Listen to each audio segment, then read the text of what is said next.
Ladies and gentlemen, thank you so much for flying with us here on Clearcoat Confessions. On our final approach, please make sure your seat backs and trays are in their upright and locked positions, and any carry-on bags are stored on the floor beneath you. We should be on the ground shortly. Here at Clearcoat Confessions, we're getting ready to light up the internet airwaves like a redneck booze and bombs 4th of July party. So with that in mind, we highly recommend you place all breakable items in a safe and secure location, and kindly remove any sharp objects from the premises. Because once this thing starts, there's no holding it back. Here we go! Let's throw the switch and let her rip, boys! Let it rip. Hey, everyone. Welcome. Clearcoat Confessions number 8, May 28th, 2026. Here we go. You should have taken your seat and strapped in a little earlier there, Ricardo. I apologize. Had to go get a charger. Okay. All right. And he's not prepared. I'll make a note of that. My water bottle's empty. I'm not prepared either. Oh, Tomo. I forgot to download. Water bottle. You forgot the what? I forgot to download that one sound effect. I'll make a note of it and get it. Okay. All right. So that's not cool. Oh, that one. Okay. Yeah. I remember that one. Yeah. So welcome, everyone. We're going to get rolling here. We've got a couple things we want to talk about tonight. And I will send it over to Dave here in a second. We're going to try a few different things with the cameras. Dama will set up some different camera angles. And we'll see how that works. Yeah. We'll see how everything works with, what was set up over the weekend. Sure. Last weekend that was. We'll rock that for a little bit. So with that, we'll go ahead and turn it over to Dave. If you have questions, put a QQQ in front of them. At the halfway point, we've got a few water beating things to show you, and let's roll, Dave. All right, guys, today's first subject, and I'm going to keep it a little bit more vague than we probably thought, but we're going to talk about trolls today. We probably have a few in the chat right now for all we know, but we're going to start off with, and this has probably been in our little chat discussions that we've been doing during the week, so that's what kind of sparked it. We're going to probably mention, some of the things that they do and how they affect our communities, as well as our some of the people that we watch. So we're going to probably be mentioning the fake chemist is one subject we might get into. The SDS, people, or the people that bash products without even using them. Let's see here. What else do some of the trolls? Some people just get in the chat just to start a fight with a fair weather fan, or even a true blue loyal customer of whatever product we're into. So that's pretty much what we're going to start in today.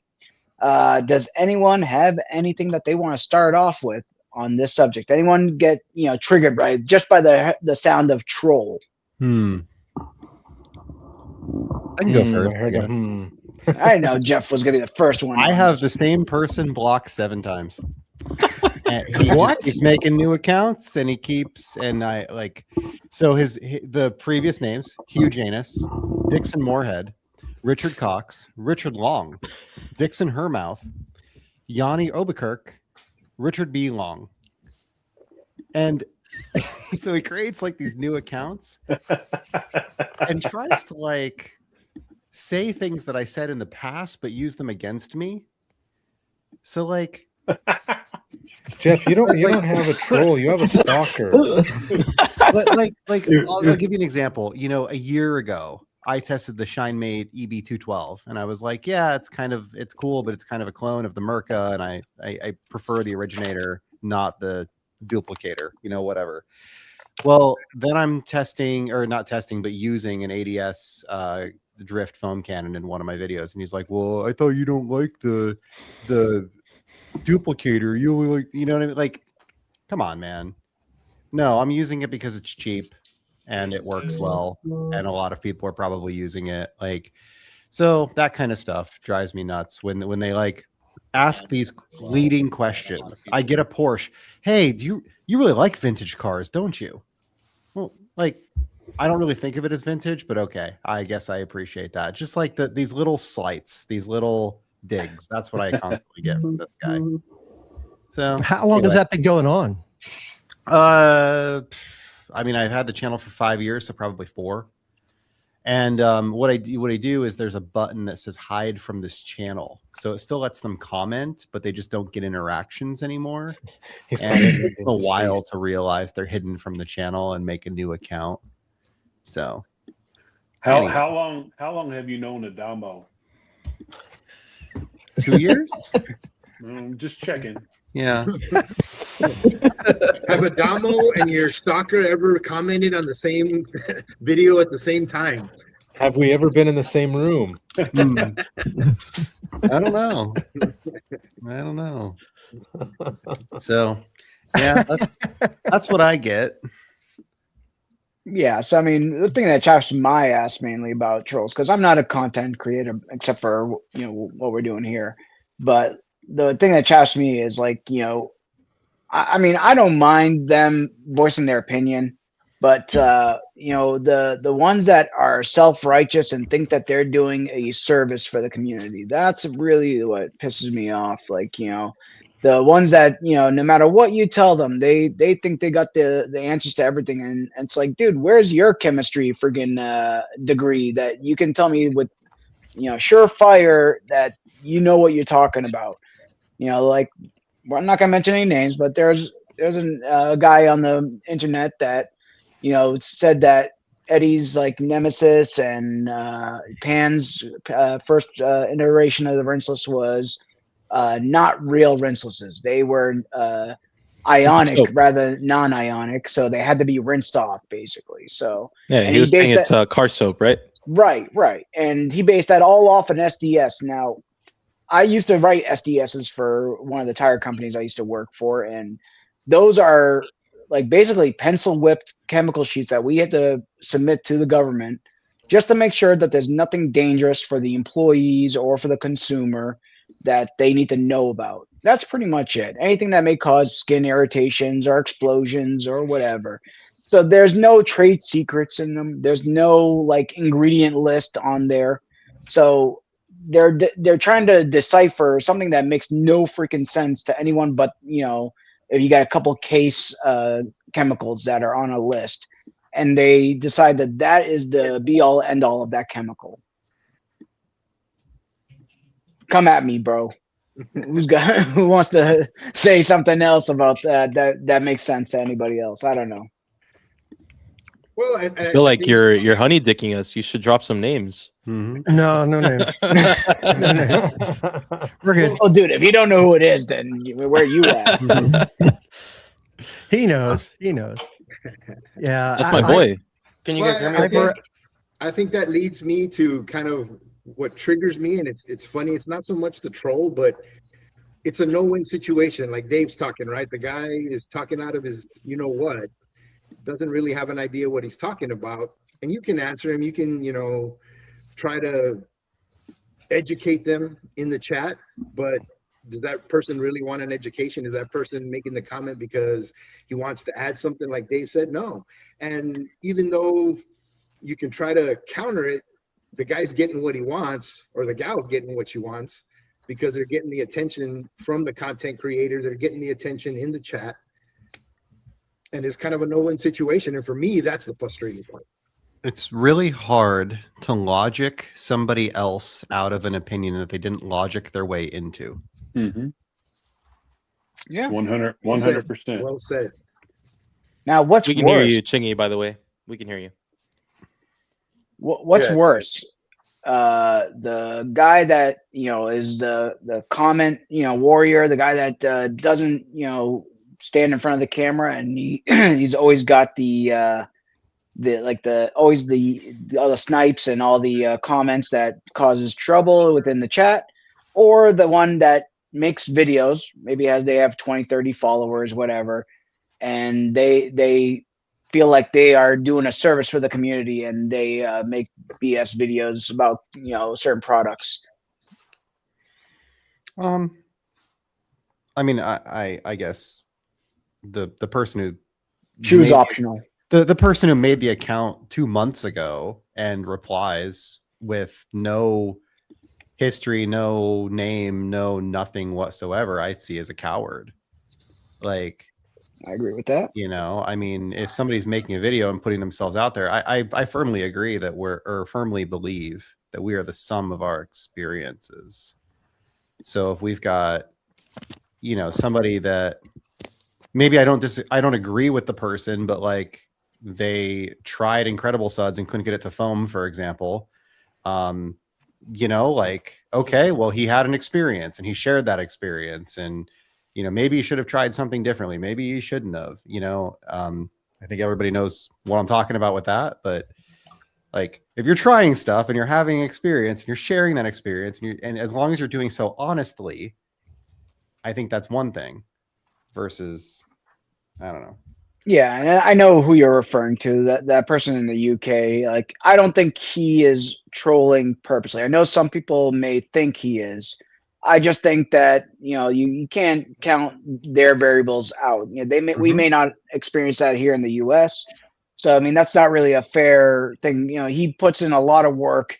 You know, we may not like some of the answers he might give, but you know, at least he's giving an honest to him, his what we call his truth. Yeah. You know, that's what's happening to him. So I give him all the credit in the world. I don't call that a troll. I call that just someone that might need some help. That's all. Christy, does your channel even have trolls? My channel's not really big enough to have trolls, but I get people who like to say stupid things here and there. You know? Definitely a stalker or two, right? I don't know about stalker, but yeah, We're talking about Jeff and Greg like that. No, I mean, I've had a few dumb comments, but boy, I mean, I read dumb comments on other videos like it's my job, you know. Yeah, my trolls are in the classroom, that's for sure. I got triggered once you guys started talking about trolls, I'll tell you what. In what do way? Do you find being a woman has brought in certain trolls into your community that a guy content creator in the detail world wouldn't get? Maybe. To be honest with you, I've actually had a couple people message me privately. I won't say who, but letting me know that like things that I'm wearing are too revealing. You know, and if I want people to respect me, I should dress differently. I get that all the time. Yeah. You too, Don? So, Okay, I thought I was the only one. Yeah, Eddie is constantly commenting on the size of my hands. Yeah, I don't know. Well, okay, Jeff. Just show them. What? Come on, Jeff. We might get demonetized. I don't know. Yeah. Oh, Jeff let's see. was a hand model in a past life, as we Somebody's all know. gonna send a super chat, Jeff. Keep the hands up. No, good. Only hands. He's blushing. Only hands. There you Only go. hands, that's right. Yeah. Chingy. Yeah, that's kind of freaky that someone's like, you know, saying like, I don't know if he's a Puritan or a priest or what, but you know, telling him, hey, you're not wearing enough clothes for me, so maybe you should put something on. So let me reiterate or make it clear, it's not males, Oh, wow. Oh, even better. female. There's only a limited amount of females in this industry, so let's piss them off and cause a drift between each other. We're trying to say, hey, what you're wearing is not working for me, sister. Yeah. Sorry. I took it with a grain of salt. I don't know. Yeah, I don't that's the way it should be taken. inappropriately, whatever. But when I was saying triggered, and I think I put it in the comments, and I won't hash it up because I'm still a little heated over the topic, but you know, I think you guys brought it up when people start bashing brands or saying that they know how to, you know, mix chemicals on their own. Don't go out to, you know, to buy this chemical when you can make it in your sink. Oh, you have firsthand knowledge of this one. You know, this chemical's safe, so let's spray it in our mouth. You know, those types of things. Yeah. Every time you test a panel wipe, somebody's going to tell you in the comments, "Oh, you could just mix that up yourself. Just buy purple alcohol and blue food coloring." Yeah. Now with Canada and California going to be losing some chemicals, from what I understand, in the future, That's what I saw we're going to today. have to get some alcohol and glycerin up in this bitch. I'm probably stocked for some of those already anyway. So Yeah, I didn't use yeah. much of them anyway, so it was okay. Minus Yeah, you, I'm Lex, sorry, and guys. I should be nice. No, of course you should be Hey, what? I should be nice. I'm trying to be nice.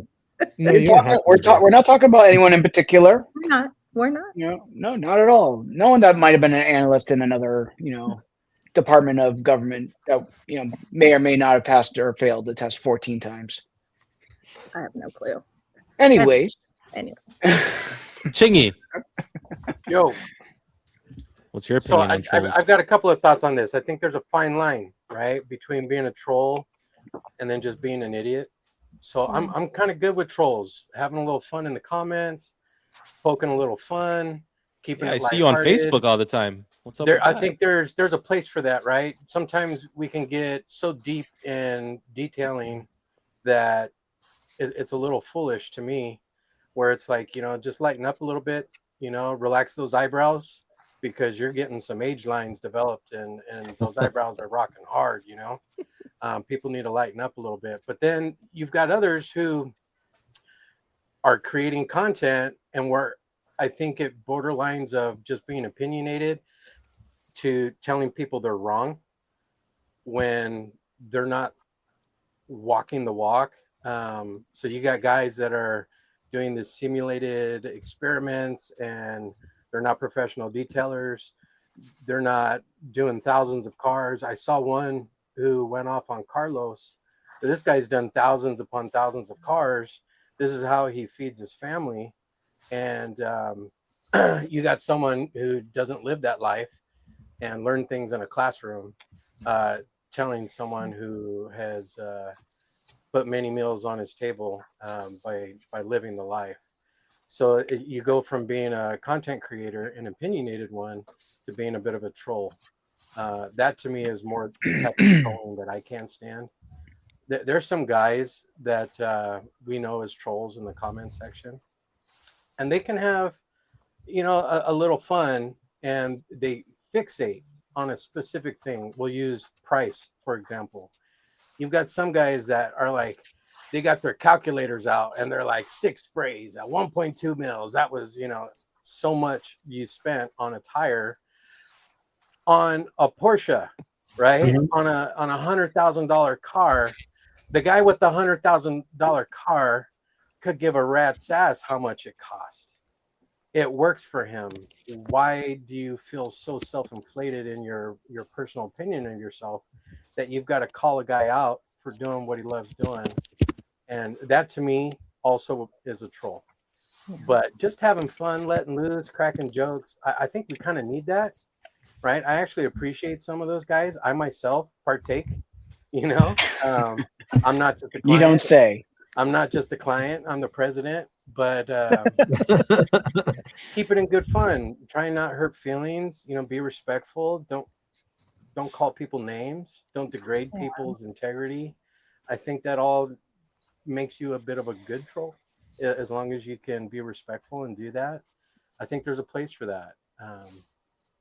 But yeah, more so the content creators that are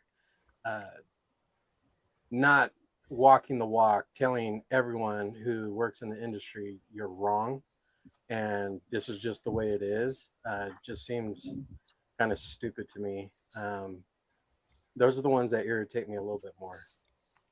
I think you're right. I think having some good fun in the comments and on Facebook and all that, I think that's all in good fun. There's some people in here that some of the people might consider them trolls, but I think they're just trying to have a good time and trying to throw some jokes here and there, and that's all fine if it's in good fun. But it's when it gets to the next level where they're either degrading somebody or trying to tell them how to do their job. It's like, look, there's not one way to do it. There's more than one way to skin a cat, as they say. You know what I mean? So yeah, a good example. Sorry to interrupt. A good example is creators like Jeff and Christy, who they're giving their experience and they're speaking their truth. A good example, Jeff loves GSF. We make fun of GSF, you know, well, a few of us do, but he loves it. And who the hell am I to like fixate on that? And every time I see him, give him a hard time about it. No, that to me is also trolling, you know, in jest, have a little fun. Like, yeah, I hate got this some on the stuff. shelf too, bro. You know what I mean? I hate this stuff, but it came with my fake detailer kit. See, in good fun. There's a place for that, but I really respect people who just speak their truth and give their experience. And hey, this is my preference. This is what I like. Whether it's counterintuitive or whether it's just against the grain. Hey, man, you rock on. That's your hard-earned money. You bled for that. You sweated for that. Do what you want to do. More power to you. Yeah. Hey, Frank. I'm sorry. Go ahead. Go ahead. No, I was just going to say, I do wish that more people would know how to just agree to disagree respectfully. Like, we're not all going to think the same or be the same or act the same. You know what I mean? We're all human. And I think that's a given. I think some people, though, just love to poke the bear for some reason. And honestly, I would say that those reasons are far more, you know, about what they're going through rather than what you're doing. You know what I mean? But it would be nice if more people would just say, hey, you know what? I don't appreciate what you did. I don't like what you did, or I don't think what you did was right. But hey, do you, boo, and move on. Sometimes you got to just be like WWED. What would Eddie do? Because that's the one person that I think it takes every troll with the most class I've seen out of any creator out there. You're right. He tries to befriend almost every person I see online, and he's very rarely had to like disown somebody basically from the community. Yeah, I totally agree with that. Yeah. For me, the way that I look at it, or the way, I guess the way that I've kind of seen it happen over the past couple of years, is for the people that are truly either angry or triggered or, you know, purposely trying to come at somebody and just cause problems. I mean, typically the way that I think about it is they probably have something in their life that's missing, or that's a great point, Tom. Something's not quite right. Because I mean, as just a regular human being, I mean, most people just don't try to cause havoc. That's kind of the way I look at it. So I feel that they've probably got some deeper problems than what they really are trying to share with in the detailing community. Yeah. Fernando, you just can't reach. You've been waiting all show just to use that one, huh, Greg? All right, Fernando, I know you want something to say. The disrespectful ones, I mean, those are obviously the ones I can't tolerate. But there's another one that is also high on my list, and it's the people that's like, oh, this product sucks, and they've never tried it, right? So how can you be saying it's a bad product when you've never tried it? And you have to have that experience, and you're just talking out of your ass on that one, right? It's just, why would you say something like that if you've never tried it? And that one really gets me. Yeah, Frankie Lepio, Stay Wet. He had a whole conversation on Facebook of someone that was just, you know, beating the hell out of a chemical, and he's like, "Did you try it?" He's like, "No," and then Frankie's like, "Well, dude, don't talk about it until you try it, you know, because you know he gets into the whole white label BS, and you know, so." But yeah, you're exactly right, Fernando. The way he responded to that was beautiful. Oh, like, yeah. We all saw that screenshot. I mean, what a class act to take the high road. He even offered that guy, you know, some samples of it, and he didn't return the negativity or the intensity of that individual's response. And I was really impressed with Frankie. Frankie's a good dude, man. Yeah, definitely better man than me. Yeah, that's for sure. For sure. In that scenario, yeah. absolutely. I ran into that about 2 or 3 weeks ago with somebody that was trolling one of the products out of the UK, and I found out that he hadn't even tried it, and I found out his email, and I sent him a message. I'm pretty sure it was his email, and sent him a message and offered to send him an 8-ounce bottle of it. And he said, no, I don't want to.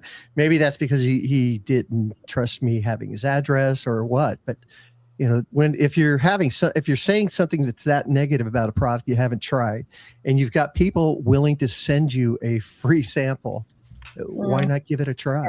I wouldn't trust you either, Greg. Yeah. Anyone who wants to send me ADS, I'm open. I mean, really doesn't matter. We have Ricardo, so I mean, we can get you addressed one way or another. Yeah. I think what Conway said makes a lot of sense too. That's something else that I have seen lately, and that kind of irks me, is when people use a product but they aren't using it correctly and trash it.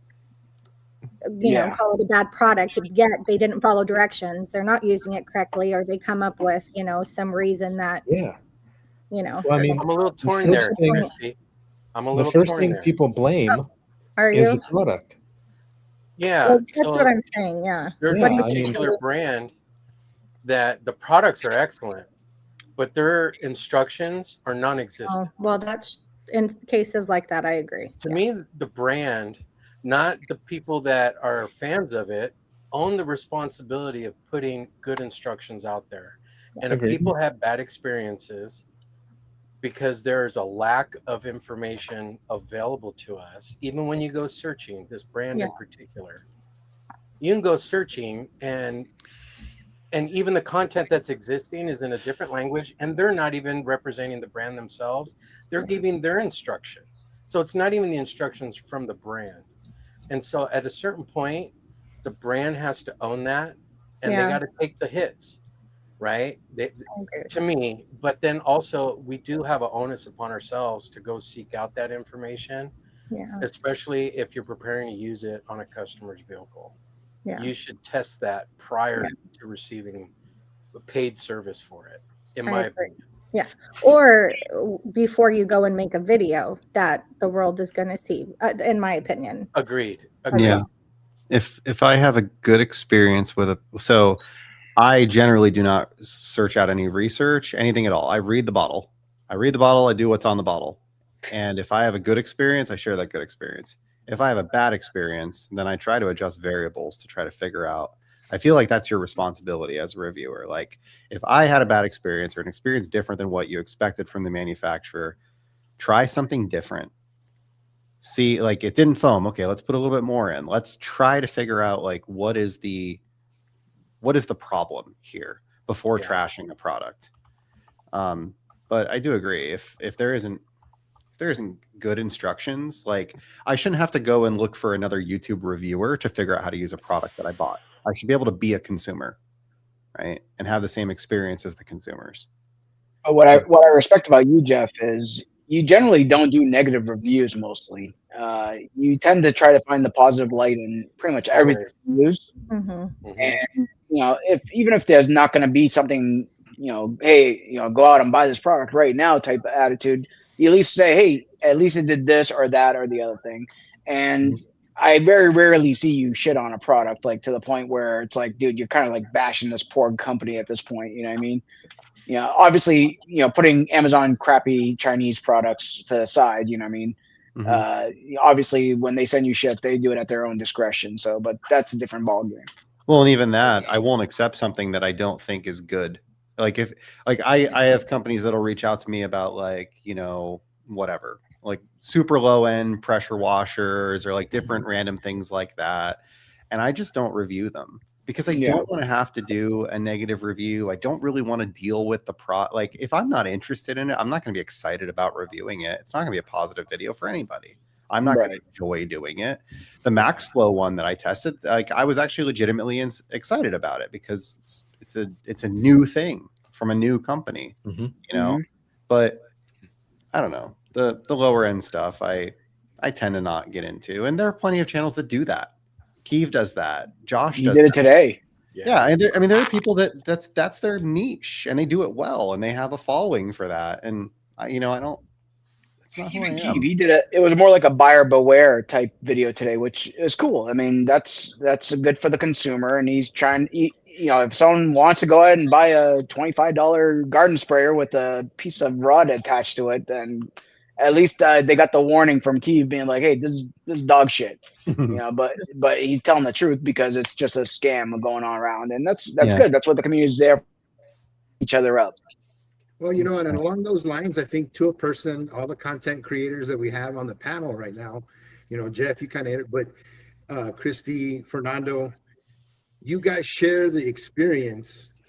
And if you don't like it, you definitely emphasize that that's your opinion, your experience, and you're not trying to push that on anybody else. And I think that tends to lead to keeping your audience, the type of audience that you want, reaching the people that you want, because you're not trying to push, what you think is right and how this and how that. You just share an experience, comment on what's good, comment on what's bad, but you're not necessarily trying to influence, again, and we're talking trolls, influencers, and stuff like that. And I think that makes a huge difference. And, again, like I said, I have been introduced to a lot of different channels, seen a lot of different channels before coming on the podcast. And again, to a person on the panel, that's one of the things that I take away that I respect about how you guys run and operate your channel.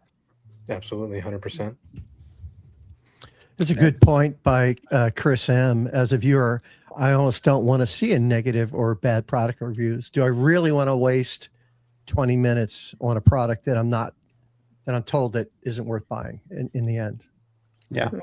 Yeah, that's an excellent point, because I mean, the worst thing I see is when I see those thumbnails of is it good or is it whatever? It's like, well, just tell me if the thing is shit. Let me know, and I won't waste my freaking 30 minutes of my life watching this. Yeah. Yeah. Well, and I've done that before, where like I know it's bad. Right at the very beginning, I'll just be like, hey, just so you know, like, spoiler alert, I didn't like this. You want to watch it? Have at it. But like, I don't want to waste people's time either. Because all I'm going to do is hammer it in the comments. I'm going to get a bunch of thumbs down. Everybody's going to be like, I don't want to deal with all the negativity. Yeah. It's going to be bad if it's already on secondhand. Go ahead. With Jeff. Yeah, I hate to keep going back to Jeff, but we'll just reference his GT video. I think it's universally agreed that GT, for the most part, by and large, is a really good brand. But the way Jeff reviewed it, by the time he was done, he said, these two are exceptional. The other ones are good, but they're not going on my shelf. Like, I really like that. I really like how you're very nuanced on how you highlighted the goods, the pros, the cons, but then said the QD, and I think it was Sigma, where you're like, those are really good. Really, really good. And even when you did Luminous, I think it was Glossy and Black Diamond, and you're like, no, Black Diamond's the one for me. I like those kinds of reviews. I like how there's a way to not bash on, because I mean, going back to the age-old principles, not every brand is the best at everything they do. I think a majority of not brands, the complete line of something is going to be exceptional. Yeah. And just my two favorites might not be your two favorites, right? So I mean, it's all personal preference. I mean, however we decide to test or review something, I could agree with something with Jeff on something. We've disagreed in the past, on certain things. It's like, what, I didn't find it as slick, or as it streaked on me, or I didn't have any issues with it. Again, it goes back to, a product is meant to work in a perfect environment.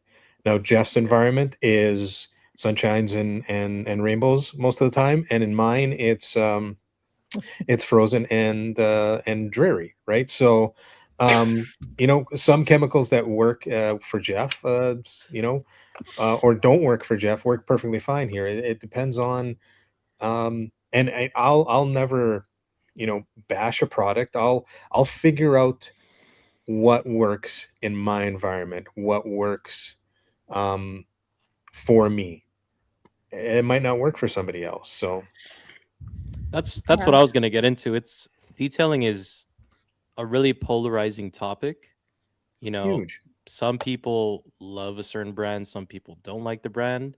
So at the end of the day, even if you see reviewers say something is good, you still have to test it out for in yourself. your own conditions. Yeah. Absolutely. I mean, I personally don't like Yum Foam, but everybody loves that. So, you just have to buy the products and test it out yourself. And I think that's what breeds these haters or trolls, because at the end of the day, they haven't tested it, or they did test it and their environment is different than yours. And that's where you can really see, the overlap. But also it's what Don got into, that some of them just have problems in their lives and they're just taking it out on you. Some of them just need to go touch grass. Yeah. Yeah. Yeah. And at the end of the day, those are the people that wouldn't say it to your face. They're only saying it because they're behind a keyboard and a screen. So I don't take any of their opinions to heart. Vice, how do you feel about the trolls that are always getting all over you about winning every week? You guys are some of those trolls, let me tell you. We're most of the trolls, bro. I might as well change my name from Vice to giveaway winner, because that's all you guys say. Well, I got a question for the content creators we got on the panel. Have you guys ever filmed something, done, whether it's a particular product or a line, and once you kind of got done with it, it was either so bad, or there was just something so wrong with it, you decided not to even put it on the channel? I did a headlight restoration kit, and I had the footage and I sent it to the company and told them, hey, this doesn't look good. And they made some additional suggestions that I polish, or that I go sand it again and try it again. And I wasn't going to spend that time again to go do it. So I just left it. It was like, all right, I'll move on to something else. Right. But I did just throw away one video that I was going to do on a headlight restoration kit. All right. Yeah. So Oh, sorry. No, go ahead. I just was going to fill a dead air. Go ahead.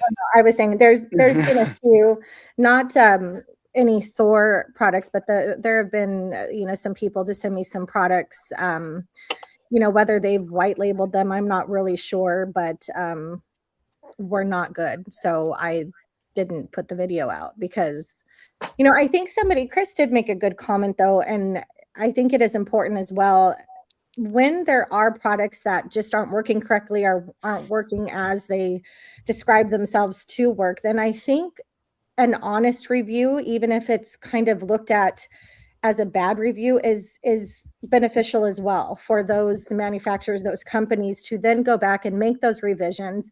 Because how does a brand know, what the consumers are experiencing if people aren't talking about it? And how can a line continue to be curated and improved upon and, with better technology if people aren't letting the brand know exactly what's going on? You know what I mean? So I think there's a fine line between what is called, a bad review in terms of I'm just calling this product crap, or this product isn't working as it's intended.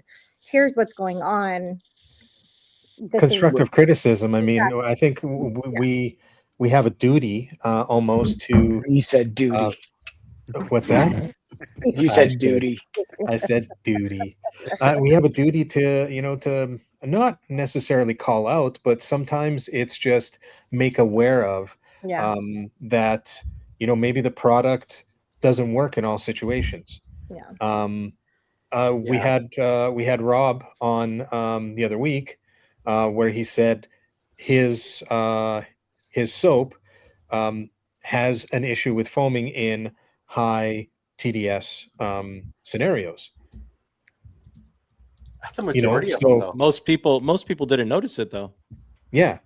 So, but I mean, I believe he's making a change where, it'll work better for people. I like Don and people that have higher TDS situations, and Franco, exactly. But he's got dirt water coming out of his faucet. Yeah, I know. Dirt water. I'm surprised he's not on a well. As Yeah. high as his TDS is. But piggybacking on Christy's point and her comment about Chris M's reflection of the negative feedback is critical for the development of a product, in particular working with the brand and giving that feedback. I think the guys, pretty much everyone who's on the Discord, saw there was a particular brand's product that's widely accepted as a very good product that I struggled with in direct sun. And my personality, how I mentioned earlier, I can control a little bit myself, and I was having fun with it. And David and Mark were like, "Dude, you're smoking crack," and I kept pushing, like, "Nah, man, this is no good." And to the point of working with a brand or a particular developer of a product, this individual was out with his family doing family things, and I was able to connect with them, and he was Johnny on the spot, wanted to know every single detail, like, was the wind on a southwest direction, how many miles per hour. He wanted to know every little detail so he could tinker in his mind of what could have possibly gone wrong. And we identified about 3 different things that possibly could have led to the issues that I had. And they were like, well, it could have been a bad batch. Let me send you a bottle and try it out under the same exact conditions, the same dilutions. Half of my truck was in the shade. The half I struggled with was in direct sun. He was like, everything identical, and redo it all over again. And it kind of blew me away of how willing he was to just drop what he was doing. If I did that and my wife saw me on the phone when we're out on a family event, I'd get hammered, man. That'd be no bueno. And so I was really impressed with that. It made me feel good that, one, he was receptive and responsive in a very prompt That's really way, cool. and then just was like, tell me everything that happened. They want the good company wants to know that stuff. Absolutely. I so agree. to Chris's original comment, I think that's accurate. Yeah. And I will say, I think it's reasonable for a brand to reach out to a reviewer privately when they have a bad experience. I find it distasteful when a brand attacks a reviewer in comments. Yes. Like, have a conversation offline.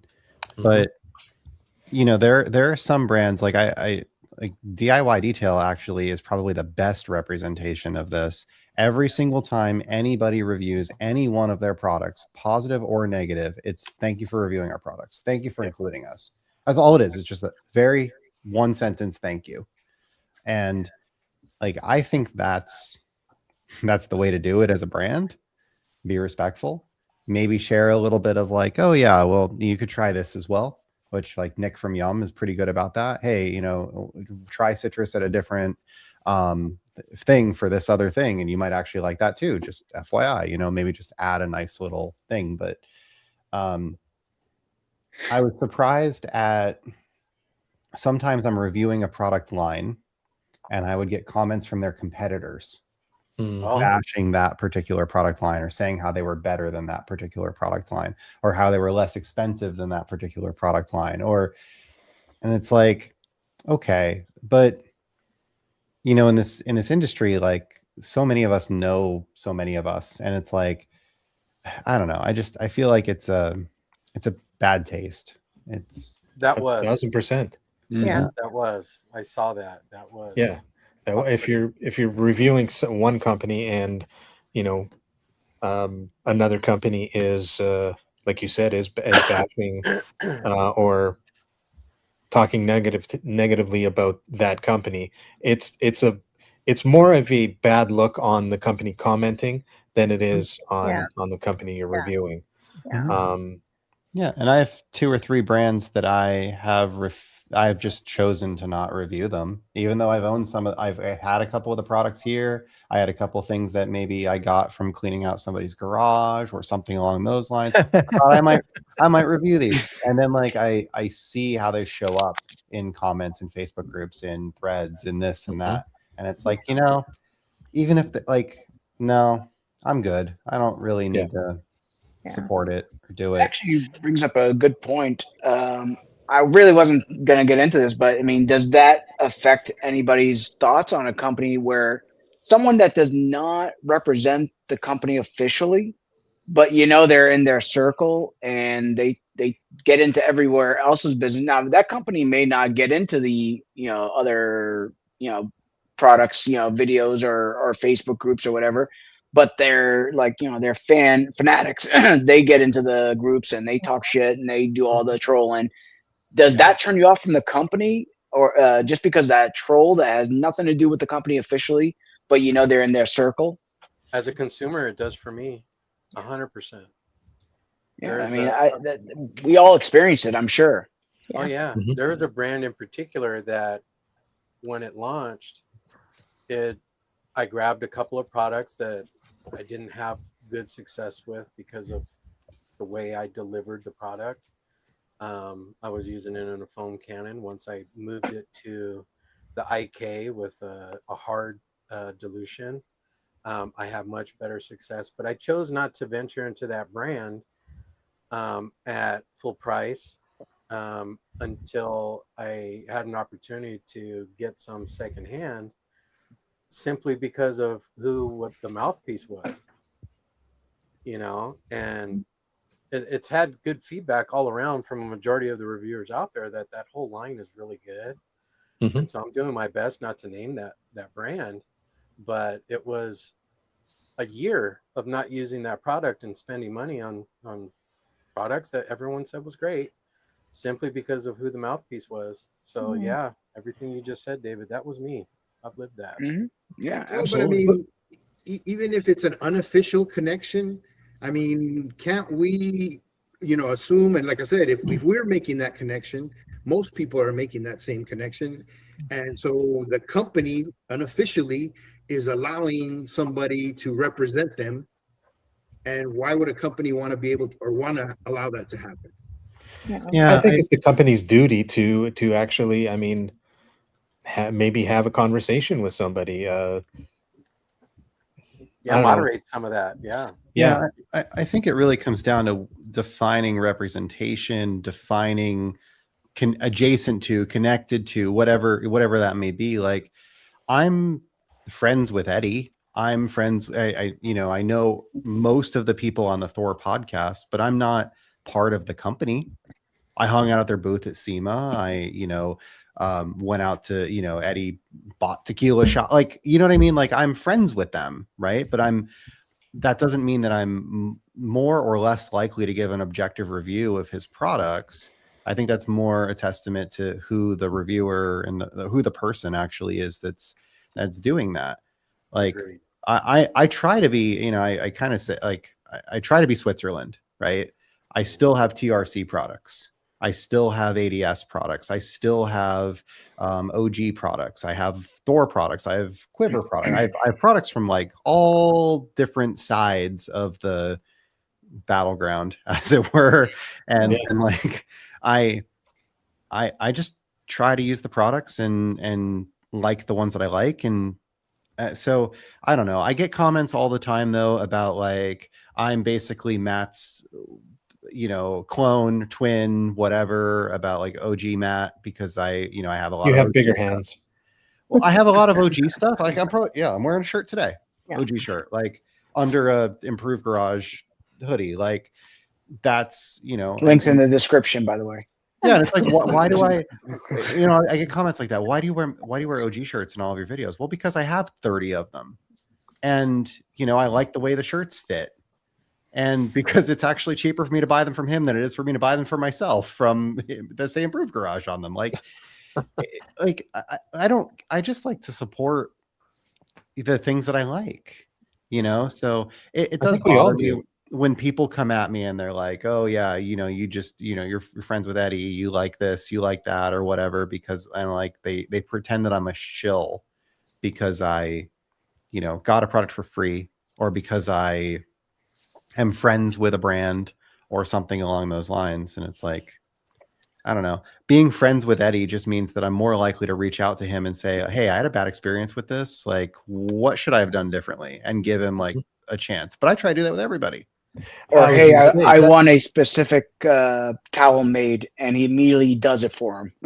immediately 6 months later. But Yeah. like actually the towel, that's an interesting thing. That goes back to the comment that you made earlier about actually trying products. I had a bunch of people that commented on the WMD video that I did that said like, oh, I like the gauntlet better. I like this, I like that. And then I find like that they didn't even try it. And I'm like, well, and my response was just, well, as somebody who's actually tried both of them, I had gauntlets for a long time and I switched. And that's just is what it is. Maybe this one isn't for you. Maybe you like got a all little bit adjustable more. gauntlets, by the way. What's that? So yeah. I don't know. I mean, I think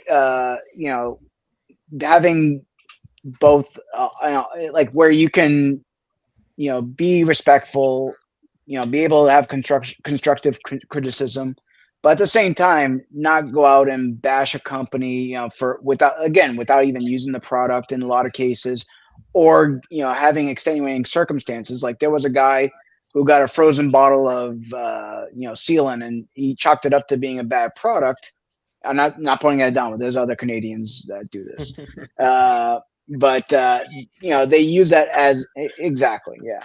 But they use that as a good litmus test for giving bad reviews, and that's the thing too. Is like you can tell from the cadence of their video and how they're presenting it that it's basically a hit piece.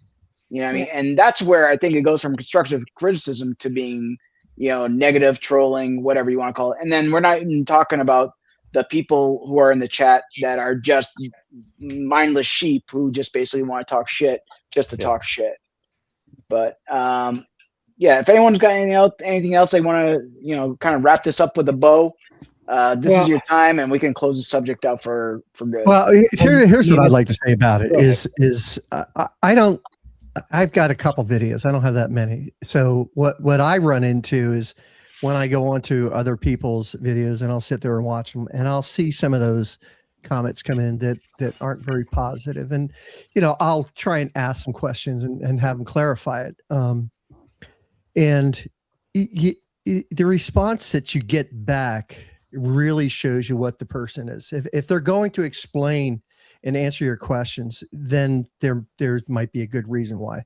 But if they come back and they immediately start trolling, like what happened on that post that Frankie was on today, you're not going to win any type of a discussion with them. So it's best just for me to disengage with them. There's been 2 groups, actually 3 groups that I've on Facebook that I've removed myself from. 2 of them because every single day you see something negative. Somebody's asking a legitimate question. It's probably a new person. And some of the responses that go in there are just like, why would you say something like that? This person is asking a good question. They might be new. And okay, well, here, take a look at these videos over at DIY. They've got 200 or so videos that they put out, right? That explain how to do everything with their products, and you can translate that into using other products too. Yeah. Speaking of questions, guys, start throwing us some questions. We're going to go into Q&A pretty soon, so let's get some more questions up there. At the end of the day, before we go, at the end of the day, you know what? If I like a company or I like a product, I want to be able to use that product, whether everybody agrees or not. But if I don't want to use a product, and I can still be respectful to everybody else who uses it, the owners, whatever it is. I think maybe a little bit of that is missing, these days. Yeah, and there's one thing I'd like to throw out that I've been thinking about for most of this discussion is, we've seen several videos come out where a specific product has had I would say, shown that, hey, it's having an issue. It's may not be negative, but hey, I'm having an issue. And the next thing you see in the comments is, just a bunch of negative comments about that specific product. And my question for the content creators out there that do this type of thing is, is this something that you would actually, if you ran into this issue, would you reach out to the person responsible, the company, to discuss it with them before you put out a review or make a video about something that Absolutely. is not? Yeah. That's just basic human decency, I think, right? You give everybody the benefit of the doubt. You're trying to be a good person. Yeah. And I that's mean- what I'm saying. Oh, sorry. No, That's please, what I mean please is when you are a creator, and I mean, I really don't care if you're a small channel or not, when you are putting yourself and a company on the line in front of the world to see, I think it is human decency to reach out to that brand or to do your due diligence before you make any kind of hit piece, or even if you are going to give a constructive, criticism type of review, to at least have spoken to somebody who knows a little more about the product, and you can speak on that. Like, this is the knowledge I received. This is how it's supposed to work. It did not work this way for me. This is my experience, but you at least have, I don't know. We've done it in between ourselves. Like I've asked, if I've had an issue with something, I've asked Jeff or Christy or Chingy, or I'll talk to Greg. I'll reach out to anybody. Like, but that's what this whole community is supposed to be about, right? Like, I'm having an issue with something. What's your experience with it? What's your experience with it? My first thought isn't to bash something. It's like, okay, let's figure it out. Let's reach out, to you guys. I need help. What should I try? What am I doing? I've had I a conversation. think with Chingy everybody. did that very well. He was having a Exactly. bad experience with the product. Absolutely. Reached out to the company, and the company walked him through exactly what possibly went wrong. Yeah, and I think Chingy, you reached out to the community first, right? Well, Yeah, that we one, found maybe you hit about on it. something that's a delineation between a troll and an actual, somebody reasonable, right? We have normal self-awareness, and we person. realize that we're not always using everything 100%, and the troll doesn't have that self-awareness, and because it didn't work for him or her, then all of a sudden it's bad, and let me talk about it. Yeah. Yeah. I think so. Actually, with that product, I was hot.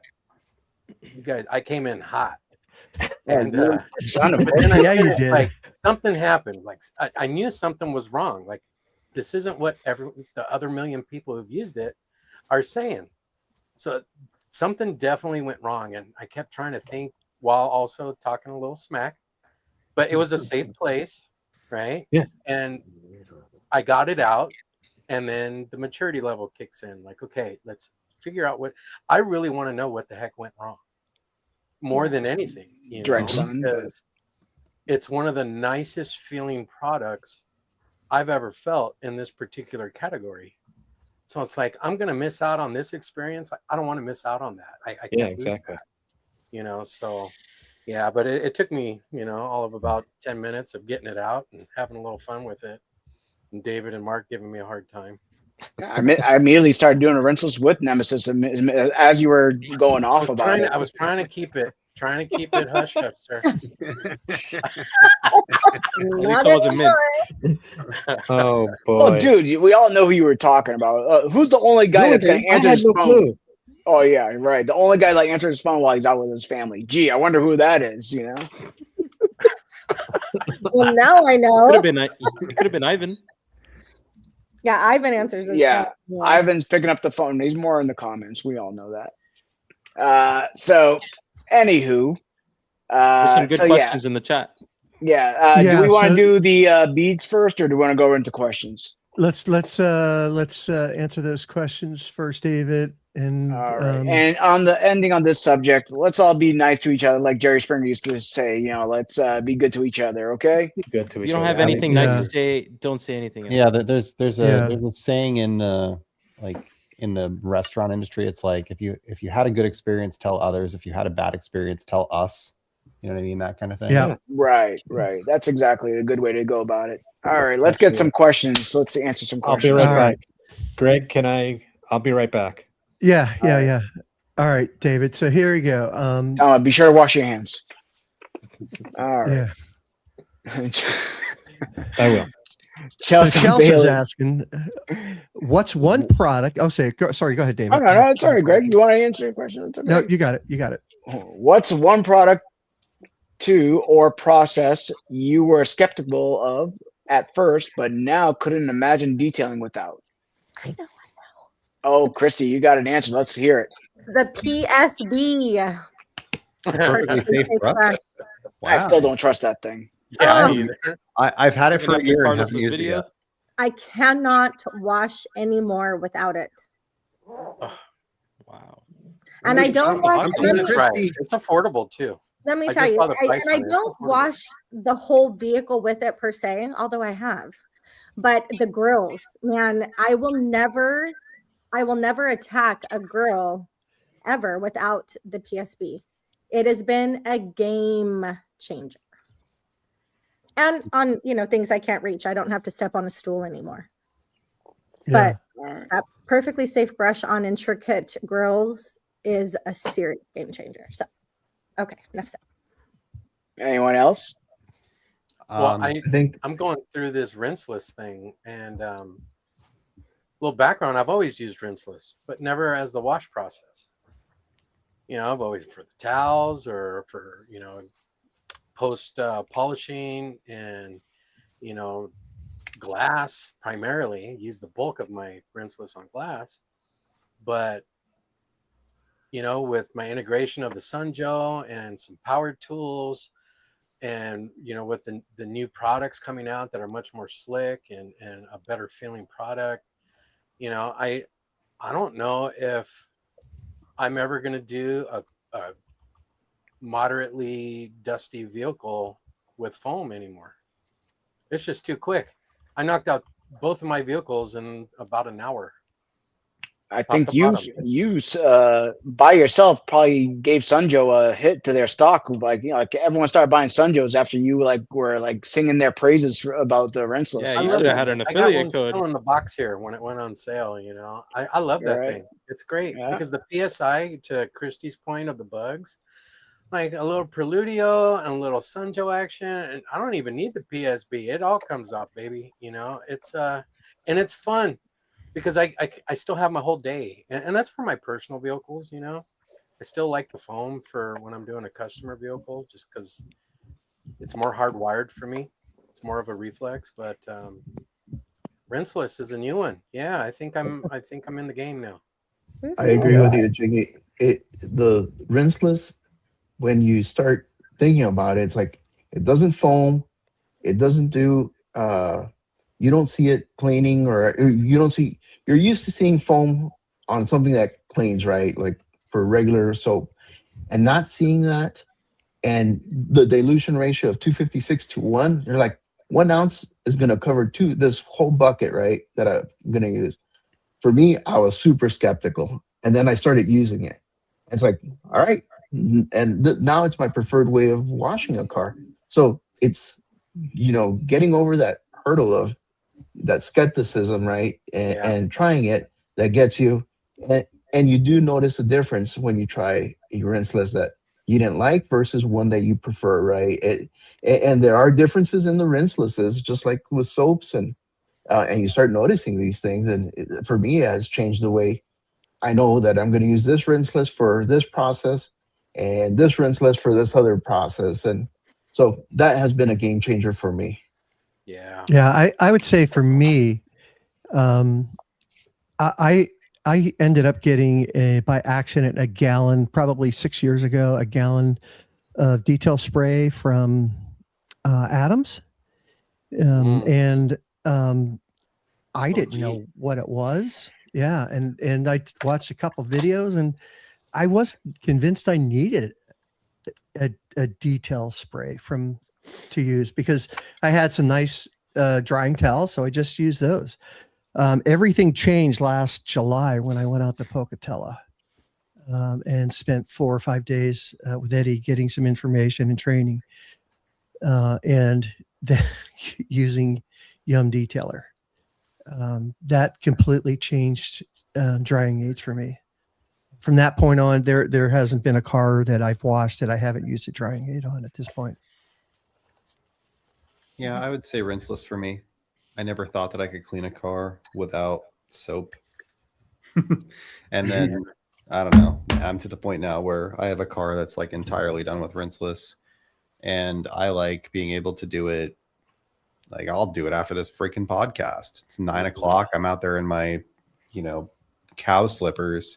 Yeah, your fuzzy slippers. Yeah, like legitimately, I just turn the camera on. I don't really script anything, So, but yeah, it's just I never thought that you could have a car that you wash with rinseless, and 2 years later there could still be like hardly any scratches on it, and yeah, it works really well. So is it about it working, or because you can wear the cow slippers while you're doing it? A little of both. Yeah, I'd say it's a little of both. Like not necessarily the cow slippers per se, but like the whole, it doesn't have to be in my driveway. I don't have to deal with the bugs. The garage door doesn't have to be open. There's no overspray on my cabinets. It's just like it's dark and I could still go out there. Cause I just finished working when I jumped on this podcast with you guys. So, it'll probably be 9 o'clock before I get up from this seat that I've been sitting in since 8 a.m. And it's like, if I'm going to accomplish anything today, the only time I'm going to do it is when it's dark out. Just how it is. So, yeah. Any other products that people were skeptical of Yes. besides rinseless? All right, let's hear it, Noah. So since you're all going exterior, I'm going to go interior.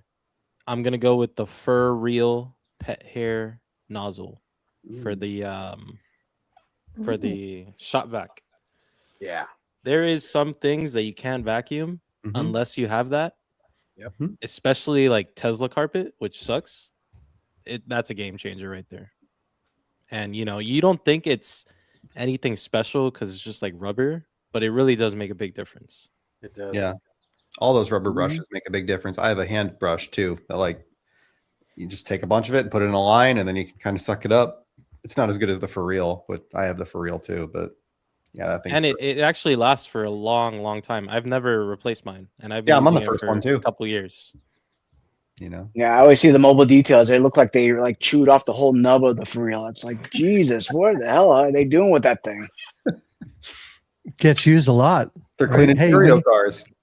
We have one more question. We'll finish it up with All one right, more question. all Go right. ahead. Hey, David. and if you guys have questions that have nothing to do with trolls or whatever, ask them. We'll answer anything.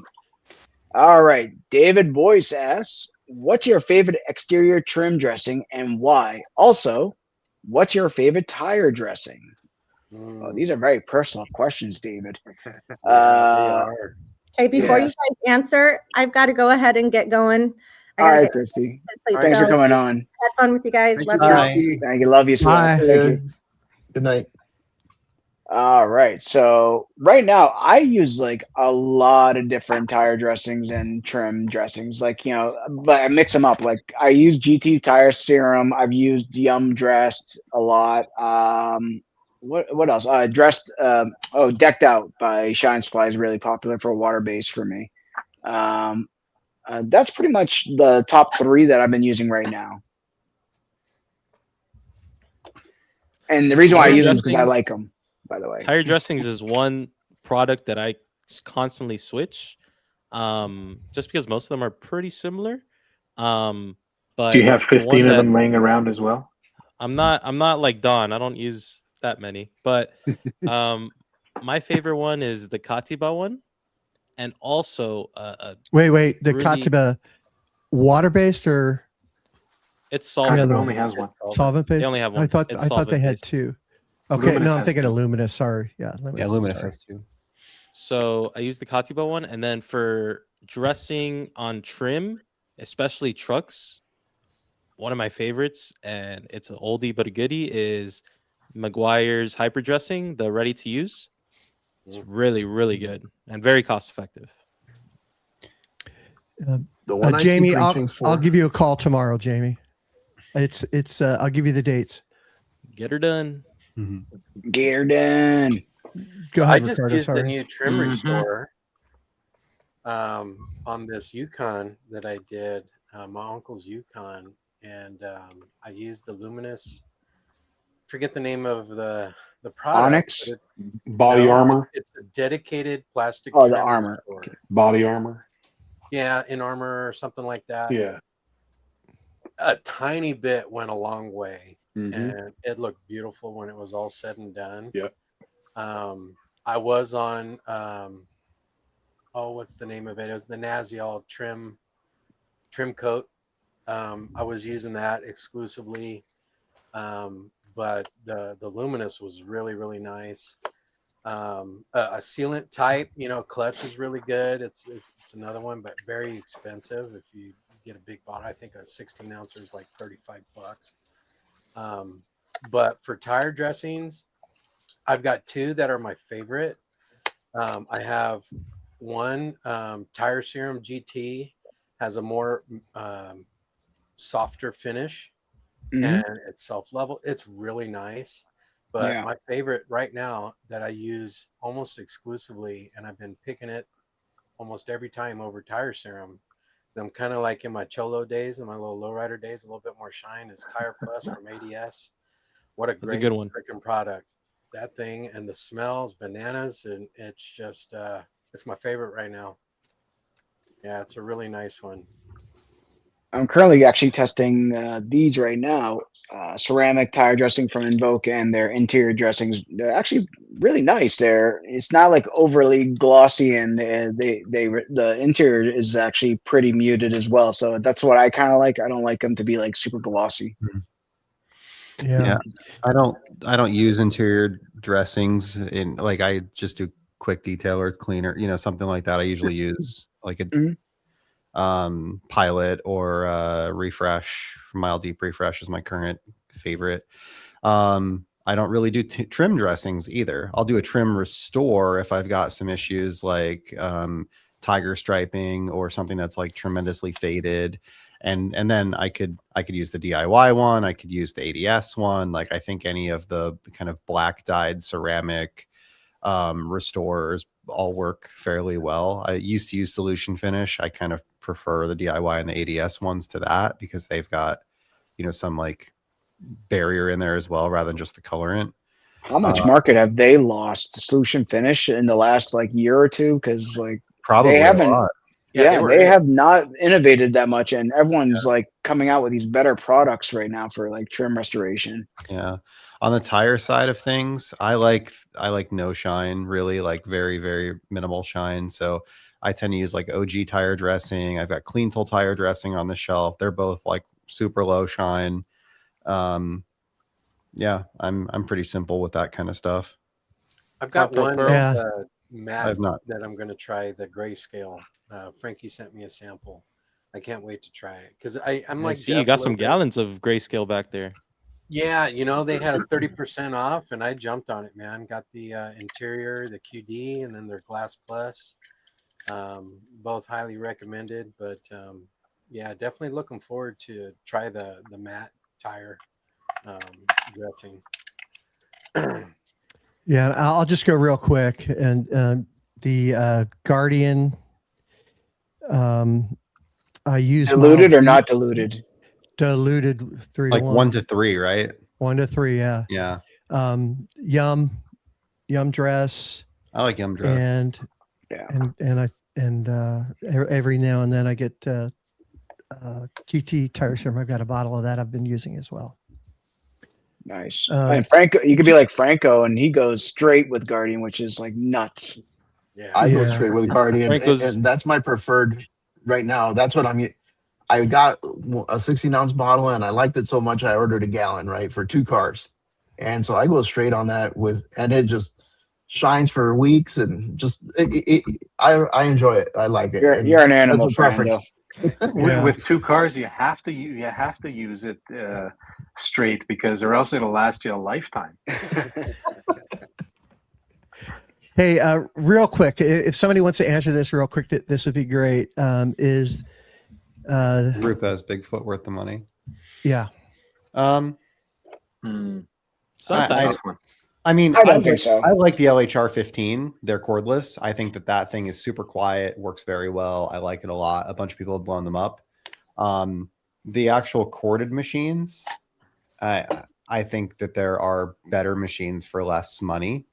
although they have been kind of a staple in the industry for a long time, they were really like the inventors of the long throw polisher. I think their machines are very nice. They're well supported. You can buy nice cases and accessories and lights and all kinds of cool stuff. But, you know, it's like I use the Milwaukees. I think they work really well. I've used the Humpbacks. I've used the ones from Clean, and like shit, I've used 10 different brands of polishers on my channel alone. And I think the technique and the other products that you're using matter a little bit more than the polisher. Isn't it all personal preference or whatever feels comfortable in your hand? Yeah. Look, they make a great product. They do. Yeah, Rupes is like one of the innovators in the sector, and all their stuff is way overbuilt, and they are serviceable, and they're great quality products. You're not going to get a shitty product. That's a big one. Yeah. So if you're doing it professionally, it's like one of the better ones to get. At work, I use a Rupes. At home, I use a Milwaukee. I use the Liquid Elements. I use the Clean by Pan, like DIY clone thing. Yeah, and Shine Mates, of course. Shine Mates actually is a good quality product too. I rock the Shine Mates. You know, So do I. I'm curious with Rupes coming up, because I know they're switching their manufacturing somewhat here coming up in the near future, where they're going to be assembling here in the United States, or even possibly partially manufacturing here in the United States. That's cool. Global Materials. Change up their quality control. Yeah. That'll be interesting to see if they actually can keep that up. I mean, I do really like their V2 Nano, and that looks really one cool. of their newest products. I love that thing.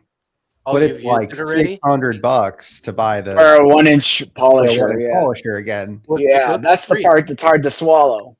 It goes to 3. Doesn't it have an adapter for a 3-inch on there? Yeah, but when you switch it from the 2-inch, it'll work fine. 3-inch, you're kind of killing the performance of it to switch it all the way up to a 3. Yeah. Okay. I would say that to the about EB210. any 1-inch polisher. I agree. Yeah. I agree. The LE, I don't think there's Yeah. really any good, like any 3-inch that makes a great 1-inch. And I don't really think there's any 1-inch that makes a great 3-inch.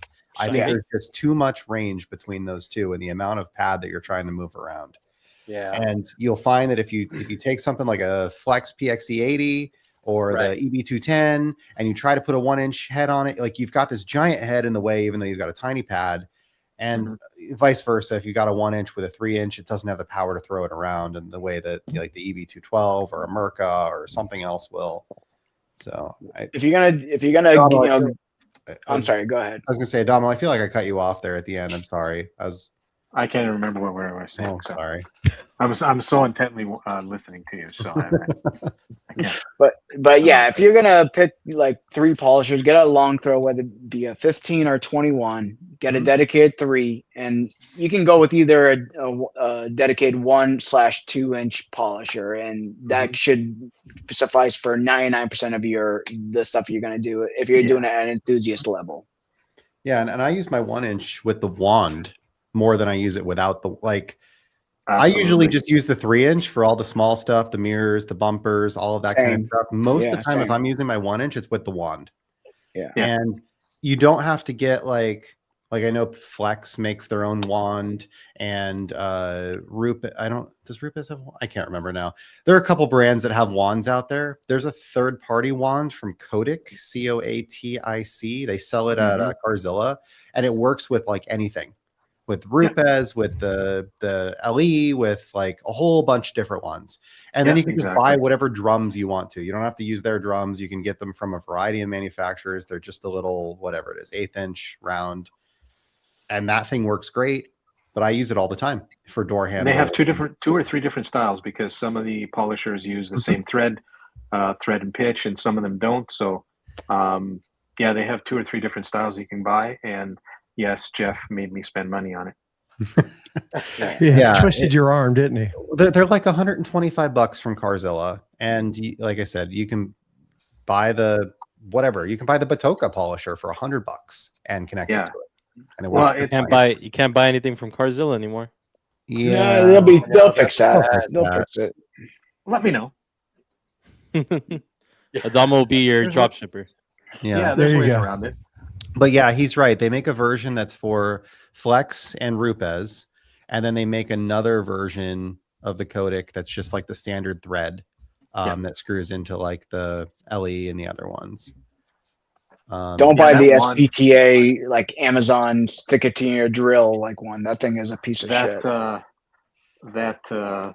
That little wand can get into a lot of places. It's quite versatile. It's nice. Are you guys talking about the flexible shaft? Yeah.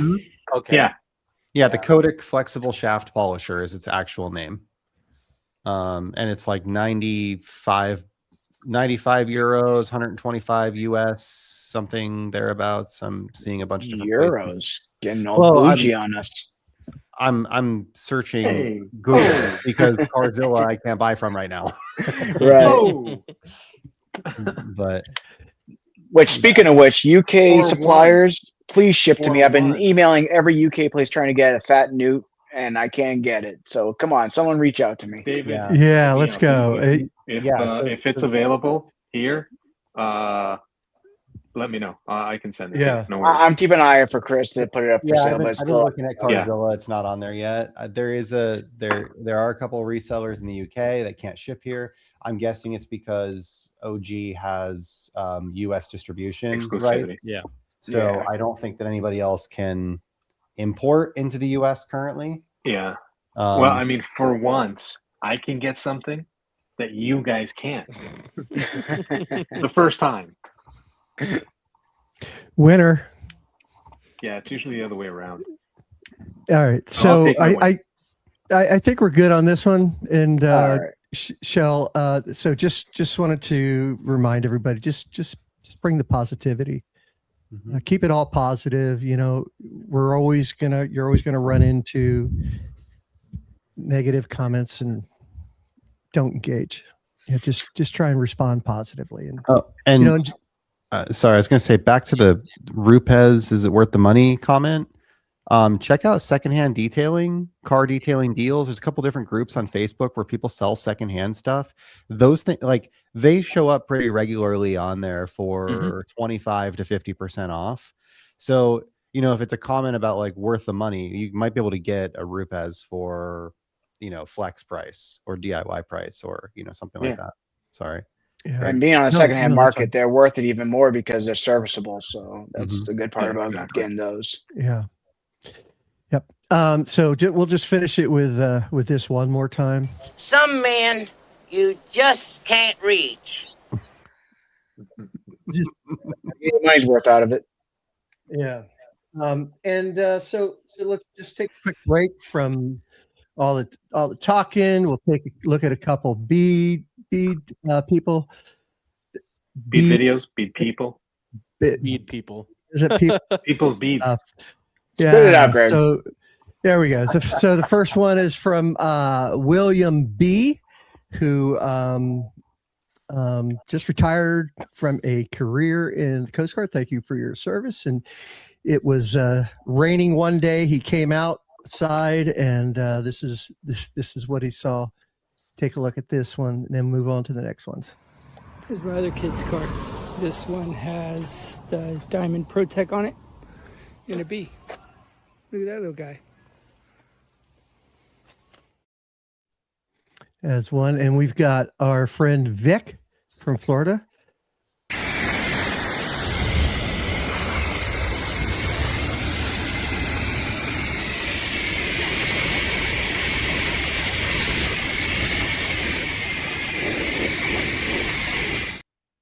Is that? Do we know what that one was?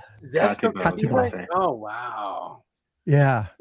That's from 2 weeks ago. 2 weeks ago. That's doing good. Yeah. Really good. I was going to say like it's 5 over a year months now, old? right?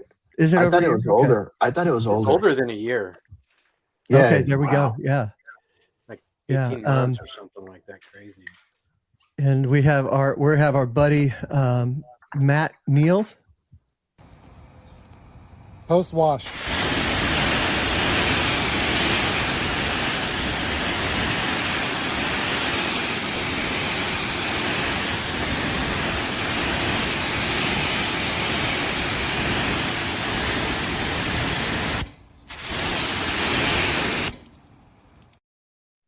Fun So if fact, he's that here- wasn't a hose. That was sweat. Are those just spray coatings? He's doing it. don't That's his rem- test panel. Yeah, the test Okay, panel that's with his all the test. different Okay, spray yeah, it coatings. is. Yeah, Yeah. nice. Yeah, but there was a couple flat spots there too. I mean, Yeah. it looked like flat to me, so I was hoping Yeah. to get some information from him, but I didn't. That's his. I think that's his 1 year test. Like he's doing multiple 1 year spray coatings on the hood. Right. Yeah, the Yep. top part had the double layers and the bottom part had the single layers on the panel. Thank you, Ricardo. And we got two more. This one's from Corey, and it has nothing to do with Labo at this point, which is nice to You hear. sure it's not Idris?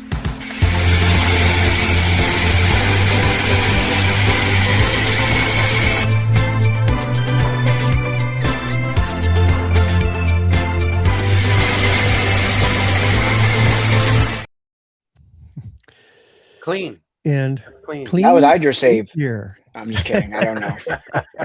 Clean by Pan 8 year. Here's the last one. This one is submitted by me. Check this out.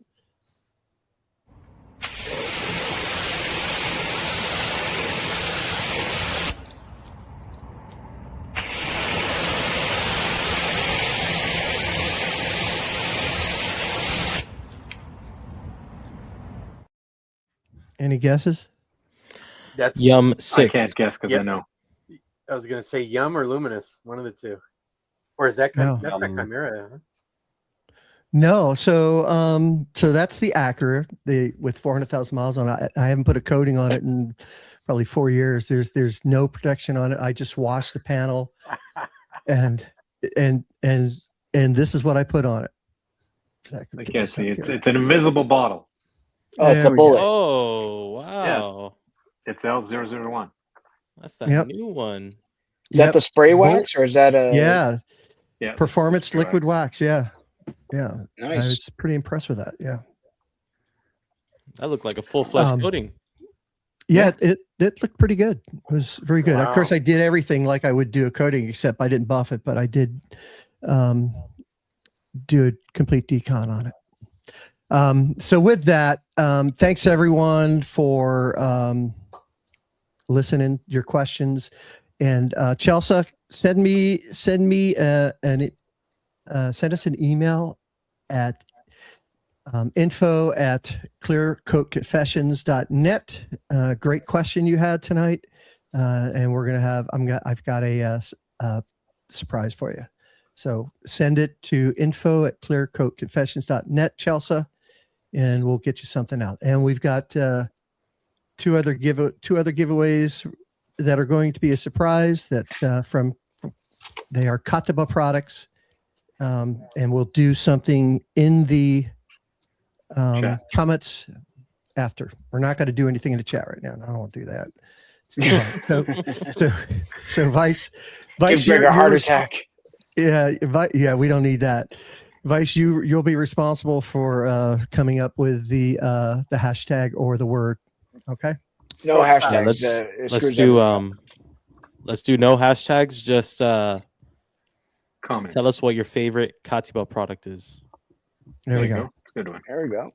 And I will say that the three products were gifted to us from Chris M. Believe it or not. Thank you, Chris Thank you. M. Thank Thank you, Chris. Chris M. Appreciate it. Appreciate it, Thank you, Chris. Yeah. Very nice. I would like to Yeah. say all of our giveaways have not been sponsored by the podcast, but by people like you.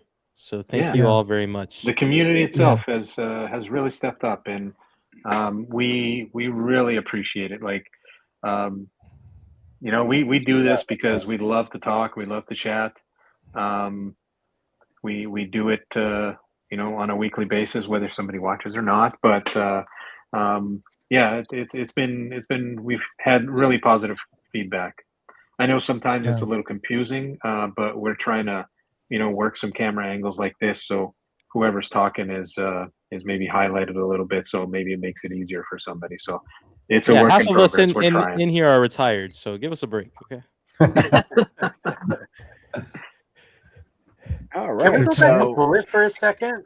That's Jax's new line that he brought from South The Korea. class. Yeah. Yeah, Yep. the class L001. Wow. That kind of blew me away. That the hydrophobics were aggressive. That was really His microfiber stuff is really good too. The Pure Star, Pure Star, yeah, and and the wheel mitt. The wheel mitt's nice. But Greg, if I'm not mistaken, you didn't Let's polish. not forget You didn't the cartons. Yeah, you didn't polish. You did a full decon on it, but you didn't polish or anything, right? Correct. That's the only thing I didn't do. The paint doesn't need it at this point.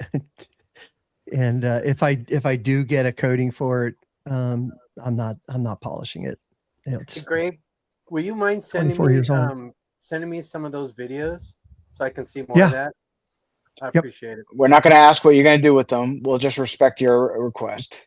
Well, I'm kind of a connoisseur. I'm kind of a connoisseur. Yeah, he is. Okay. Yeah, he is. All right. Yeah. Well, so to no judgment. be transparent, Chingy, when I was putting this together, I probably did about six videos of it.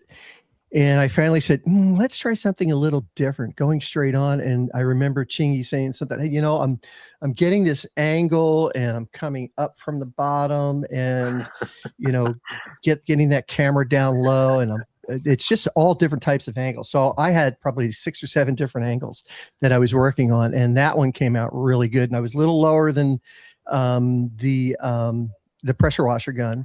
And I was pretty impressed with how well that was coming out. So came out good. Quit giving Chingy props. He can't even use Rinseless right. One of the easiest ones.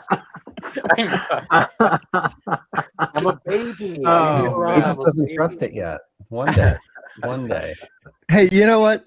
You got to give him props because, from where we were, a month and a half ago to where Chingy is now with Rinseless, he's making a lot of progress. Yeah, that's all you guys. We actually called it slick.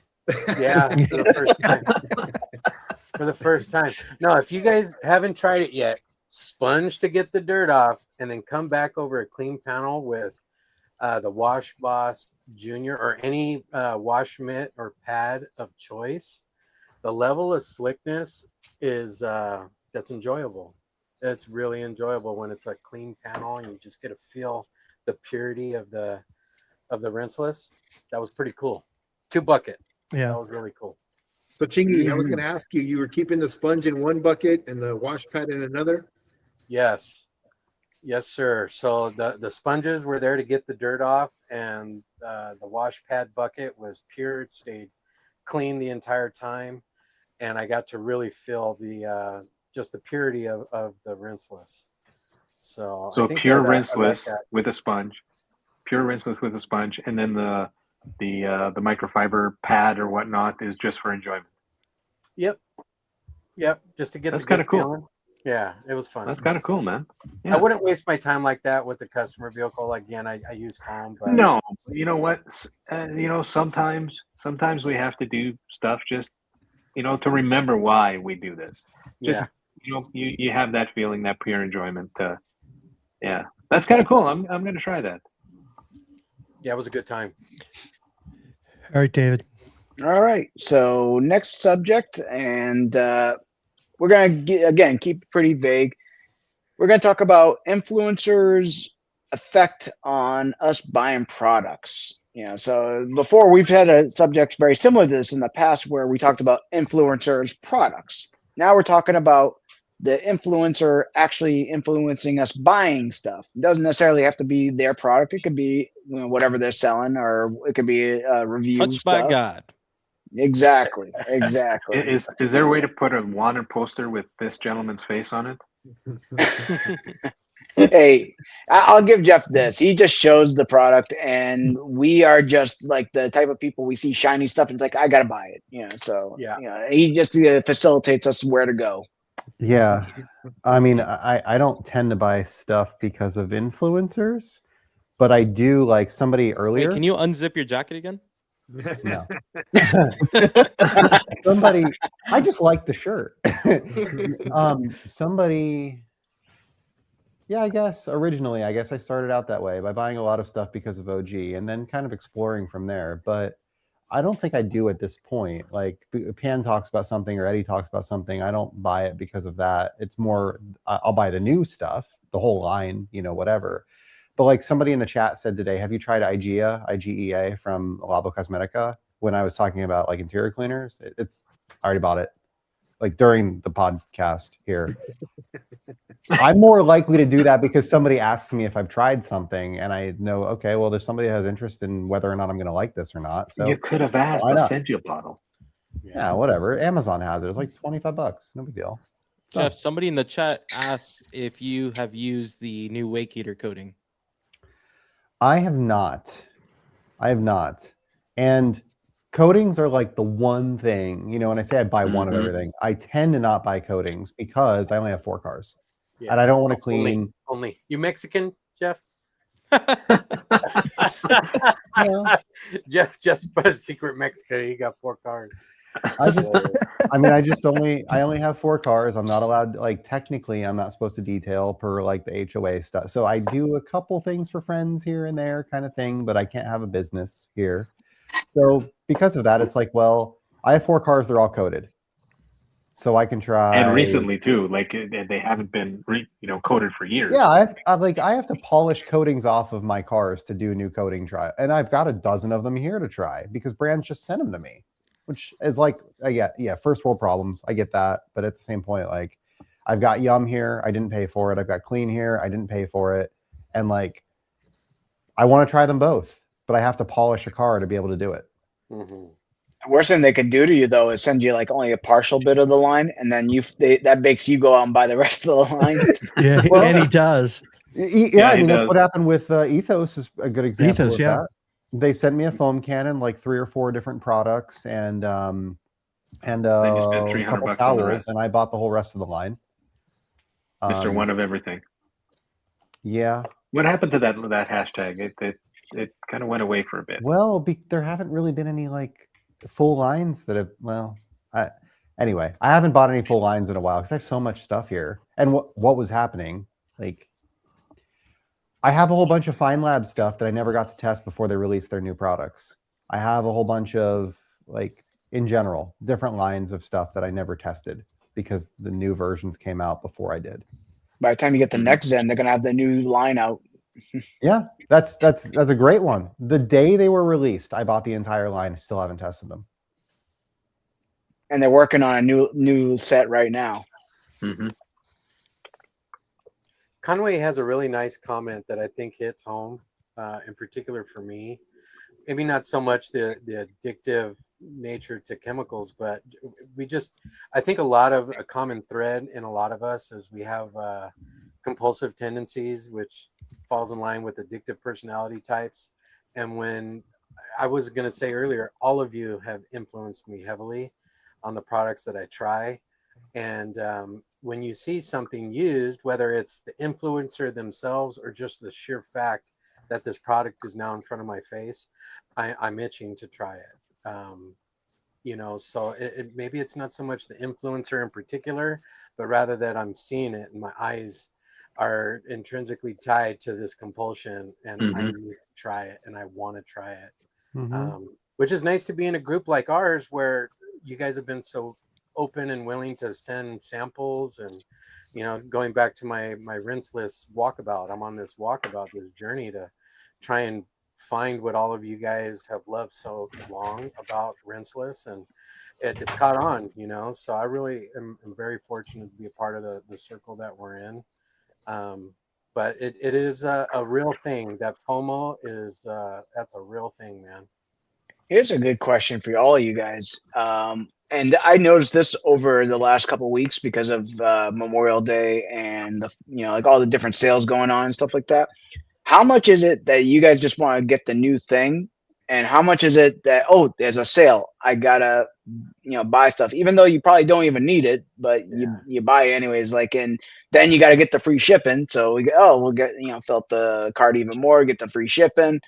And then you get those live streams that they throw out, hey, this product, that product, whatever. And then next thing you know it, you got like 14 boxes showing up to your house of stuff that you don't probably have any intention of using for the next 6 months. 100%. Let me tell you, the marketing behind free shipping, whoever created that is a genius, because I have never bought anything in my entire life without getting free shipping. There's no way I'm paying for shipping. Yeah, if I spend $50 more, I get $20 shipping for free, right? Yeah, that's what I'm saying. $300 And then to you get free shipping. you make it work in your head, and then you're just spending more money. But The math always works in your head, Vice. The math I always just- works it's in like your head. it's like girl math, but like detailer math. Yeah. I just paid $10 shipping for the new Tech 210 Rinseless because Alvin brought it up to my attention yesterday that it came out, and I was trying to say, okay, $100 free shipping, and I was looking at text, and the only place I can get was their website. And I was like, dude, I do not need $100 worth of their shit. So I was like, I'm Yeah, paying you the get 10 $10 products. shipping. Yeah, so I just bought the Rinseless $8 to $10 shipping and said, screw it. That's amazing restraint. Amazing. I know. That's insane. Tell me about it. That can't be me. That can't be me. I I'm spending think I'm $100 every more- time. I'm more likely. I don't buy something because of the sale per se. I generally buy something because I'm afraid it's going to sell out and then I'm not going to be able to buy it, especially like all this Thor stuff. Thor's been really hard for that for me because they'll release an entire line and they'll sell out of like 1 or 2 products in the first day and then they won't have it again for 6 months. So I feel like on release day, I need to get the whole line, or there's going to be 1 or 2 products that I can't get. And when I'm ready to test the line, I'm not going to be able to test the line because I won't have these 2 products that I really need to like fill it out. And then all of a sudden it's like this spiral, right? And then of course, it's like, okay, well, if there's 4 new products that come out and I'm at $72, I'm going to add something to get the free shipping. Like, yes. Or call you. Yeah. What do you need? I need $30. Do you need anything? I got to get free shipping. What do you need? Yeah. Ship it to my house. But We've now done more that than one. now that Thor is working with so many different distributors, like, worst comes to worst, like when they come out with the new line, it might be on Amazon now. It might be at Car Supplies Warehouse. It might be at H2O. So you can go to other places if it happens to sell out on their website and still find it at another distributor. So I don't get that FOMO as much. But the problem is when you missing 1 or 2 products, then they have free shipping of $100. So correct. for the 2 or 3 products, then you're spending. Right. No, I get that. I get that 100%. But it's not the end of the world in like a situation No, where of Jeff, course. needs 1 or 2 products. Well, where I'm sitting right now, so Pycar, great example. Pycar released their new line. I want snow foam. I can't get Pycar snow foam. Nobody has. I can buy a 5 liter, I guess, but it's not in stock as a 32 ounce in the U.S. anywhere that I can find. Hit us up. Not even in Canada. Some of us got it. Yeah, well, I didn't order it on release day because I was busy that day. It's been sold out ever since, and so I'm just waiting. And as soon as it comes back in stock, then I'll grab it. But yeah, that's one right now that I want that I can't get. I got some of this I can send you. That has more to do with, I think, Pycar kind of like setting off their launch without not having all their products. Because I do think they're having, it's not going to be 6 months for the next batch to come in. I think it's coming in. No, it should be quite shortly, actually. Yeah, yeah. So that was them just trying to, They had squeeze it limited out. stock too. Yeah. They also stocked a ton of brick and mortars. Yeah. So my local here in Sacramento, they've got it. Okay. Jeff, Yeah, if I mean, like I if you want a see full liter, I'll get it for you.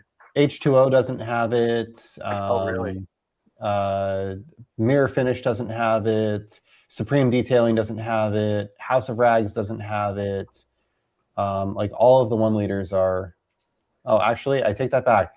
No, that's Pure Shampoo. Never mind. Yeah, none of them have it right Jeff now. saw it up there for a second. Like, oh my God. Yeah, I almost bought it. But yeah, nobody has a 1 liter in stock right now. Now I can get a 5, but I don't need a 5 liter for a single test. I'll call in the morning. If they got it, I'll get it and send it to you. On me. All right. I appreciate that. But that The is just an Ultra Snow example Foam of you need? like, if I don't buy it on the first day, then what ends up happening is 6 months down the road, like I feel like I can't test the line because I'm missing 1 or 2 products. Well, and We'll I get get it to you. Jeff talking about buying the entire line, but I think we're all, and I'm including myself in this comment, we'd be remiss if we're admitting that we're talking about buying a whole line and not blinking an eye. Well, I mean, that's it's not different. unheard of in this group because we don't have to be content creators to buy a bunch of like almost the whole line. I won't say I buy the whole line, but I buy a lot of shit I don't need. So I mean, I and know you just got the like whole Invoke line right there, right? yeah, that was more of like Ulysses selling me like whatever Eddie had in his cabinet when he's clearing it out. So I mean, that was more a chance thing, but that wasn't like me going out and buying. Hey, I got to go call Australia and get that whole kit. You know what I mean? But I mean, Well, like I'm sure there's a bunch of us that when they have those live streams, you get in the moment with Eddie, saying whatever, or whatever guest comes on, and you just like shit, I gotta buy this, or you want to get in that giveaway for the free flex polisher, and you gotta spend $250 or whatever it is. So that's Yeah, I that's did just that with the EB212 when it first dropped stateside. I was one of a handful of guys who got in. I think Conway was another one who got it right away. And then you couldn't get it for months. Yeah. And I seriously considered selling it on secondhand for an uptick in price just because everyone was hitting me up when, I was like, yeah, I got it. Now I'm thinking about selling it, but, I had offers for $100 over what I paid for it. Yeah, exactly. I tested mine and sold it for what I paid. And one of the Yeah, few products that I broke. I was like one of the first people that text you or email you, and you're just like, yeah, it's already sold. Yeah. I think I see the guy who got it. Is he on No, this, I think Becca did actually on that one. Becca got it? Right. I thought it was Adam. Yeah.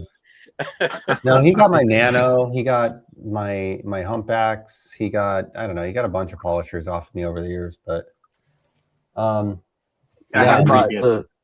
bought that Shine Mate because of Jeff's review. I'm like, this fits my. I mean, talking back to the influencer, right? Jeff showcased it perfectly, right? It showed off what it can do. He sold me on it. It was, and it's a great little polisher. It's a great machine. It's a great machine. My favorite polisher I've ever used. It's my favorite polish. It's always within hand's reach of me because whenever I want to do a quick polish, if I see something, it's the first thing I grab. Yeah. But the other thing is, it's trusting Jeff, right? And trusting when you guys mention something, hey, I bought this and it worked great. I trust you guys. And that's where I use that influencer from you guys, the influence to go buy that or I really trust your guys' opinion on it. I value it. Oh, shucks. Because we're not trolls, Yeah.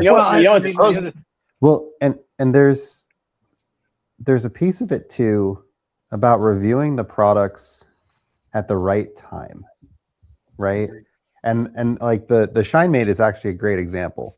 The first couple people that review that product when it's completely sold out, there is no affiliation whatsoever. There is no kickback whatsoever. You are in, and you're not making any. And it's not like we're doing this to make money, but the reality is, like, I spent $8,000 at House of Rags last year.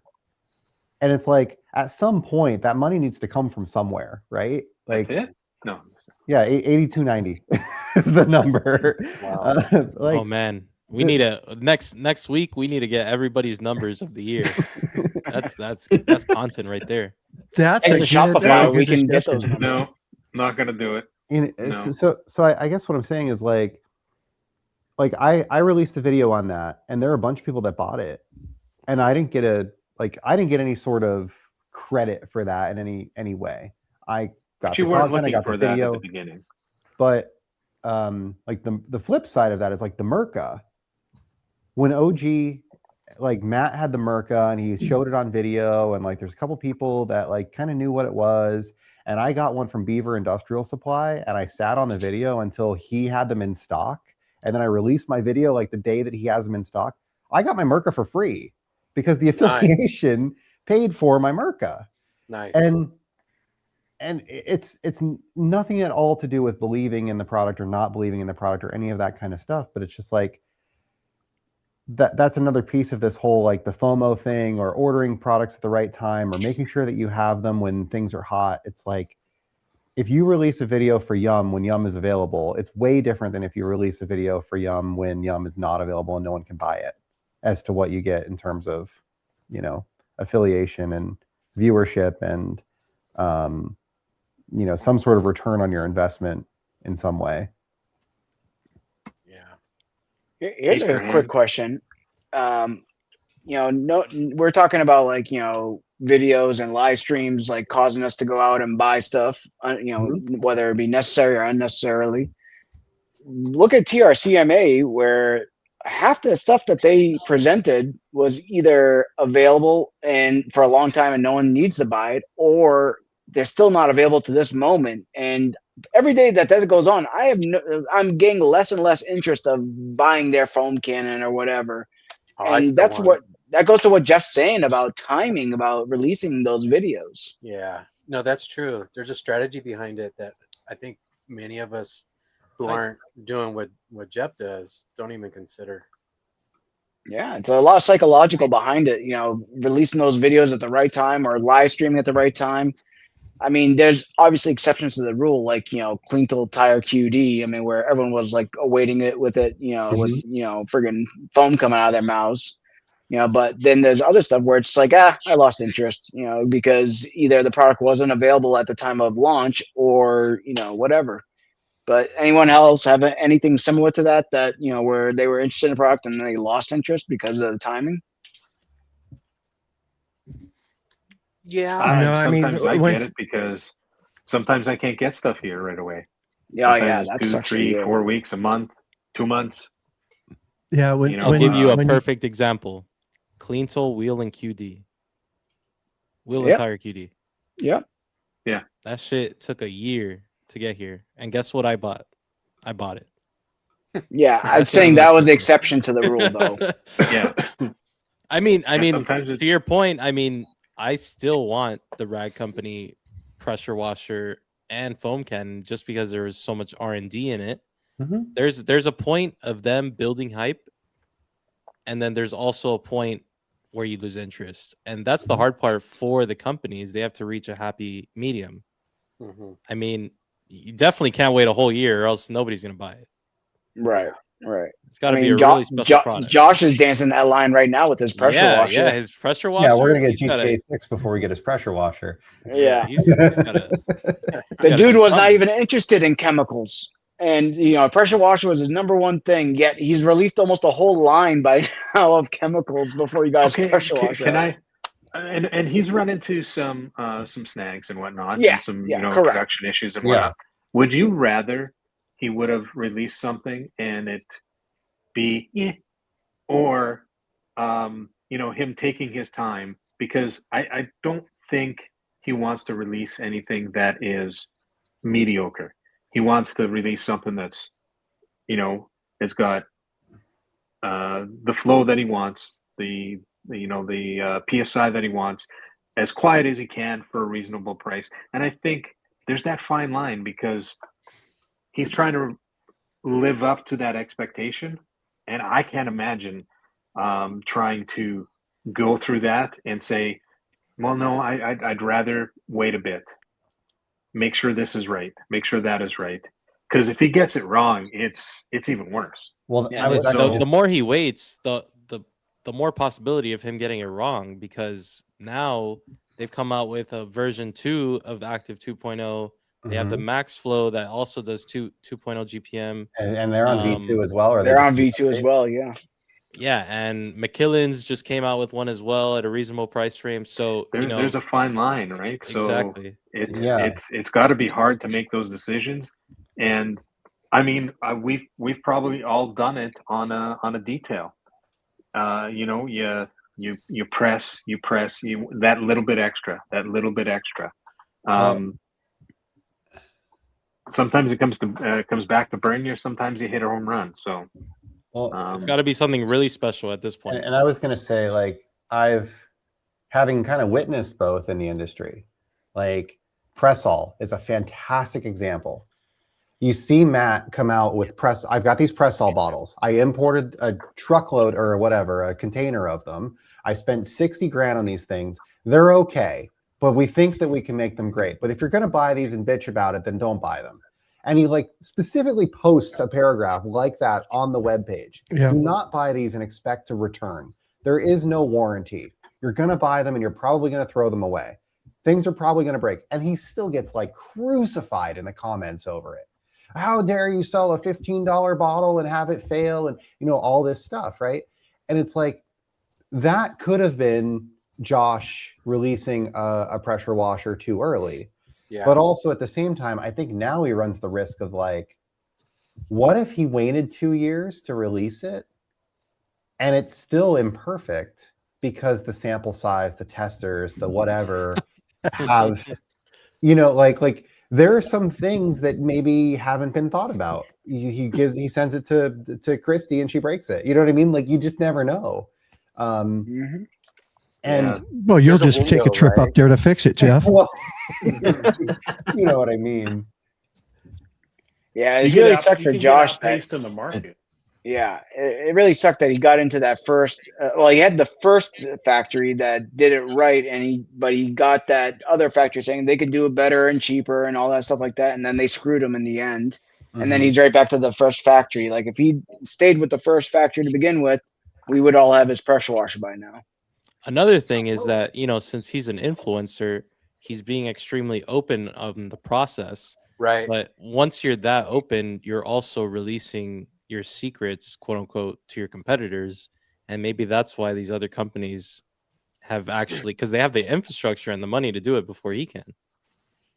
Yeah, but I don't think none of us should really cry for Josh, because he's like in a similar, in a similar situation as Pan, where we're not his only target market. They have a big enough audience where he's going to sell pressure washers, no matter, when he releases it, because there are people that don't watch detailing channels except for him or just Pan or whatever. And they're going to buy his stuff just because they're, loyal to him.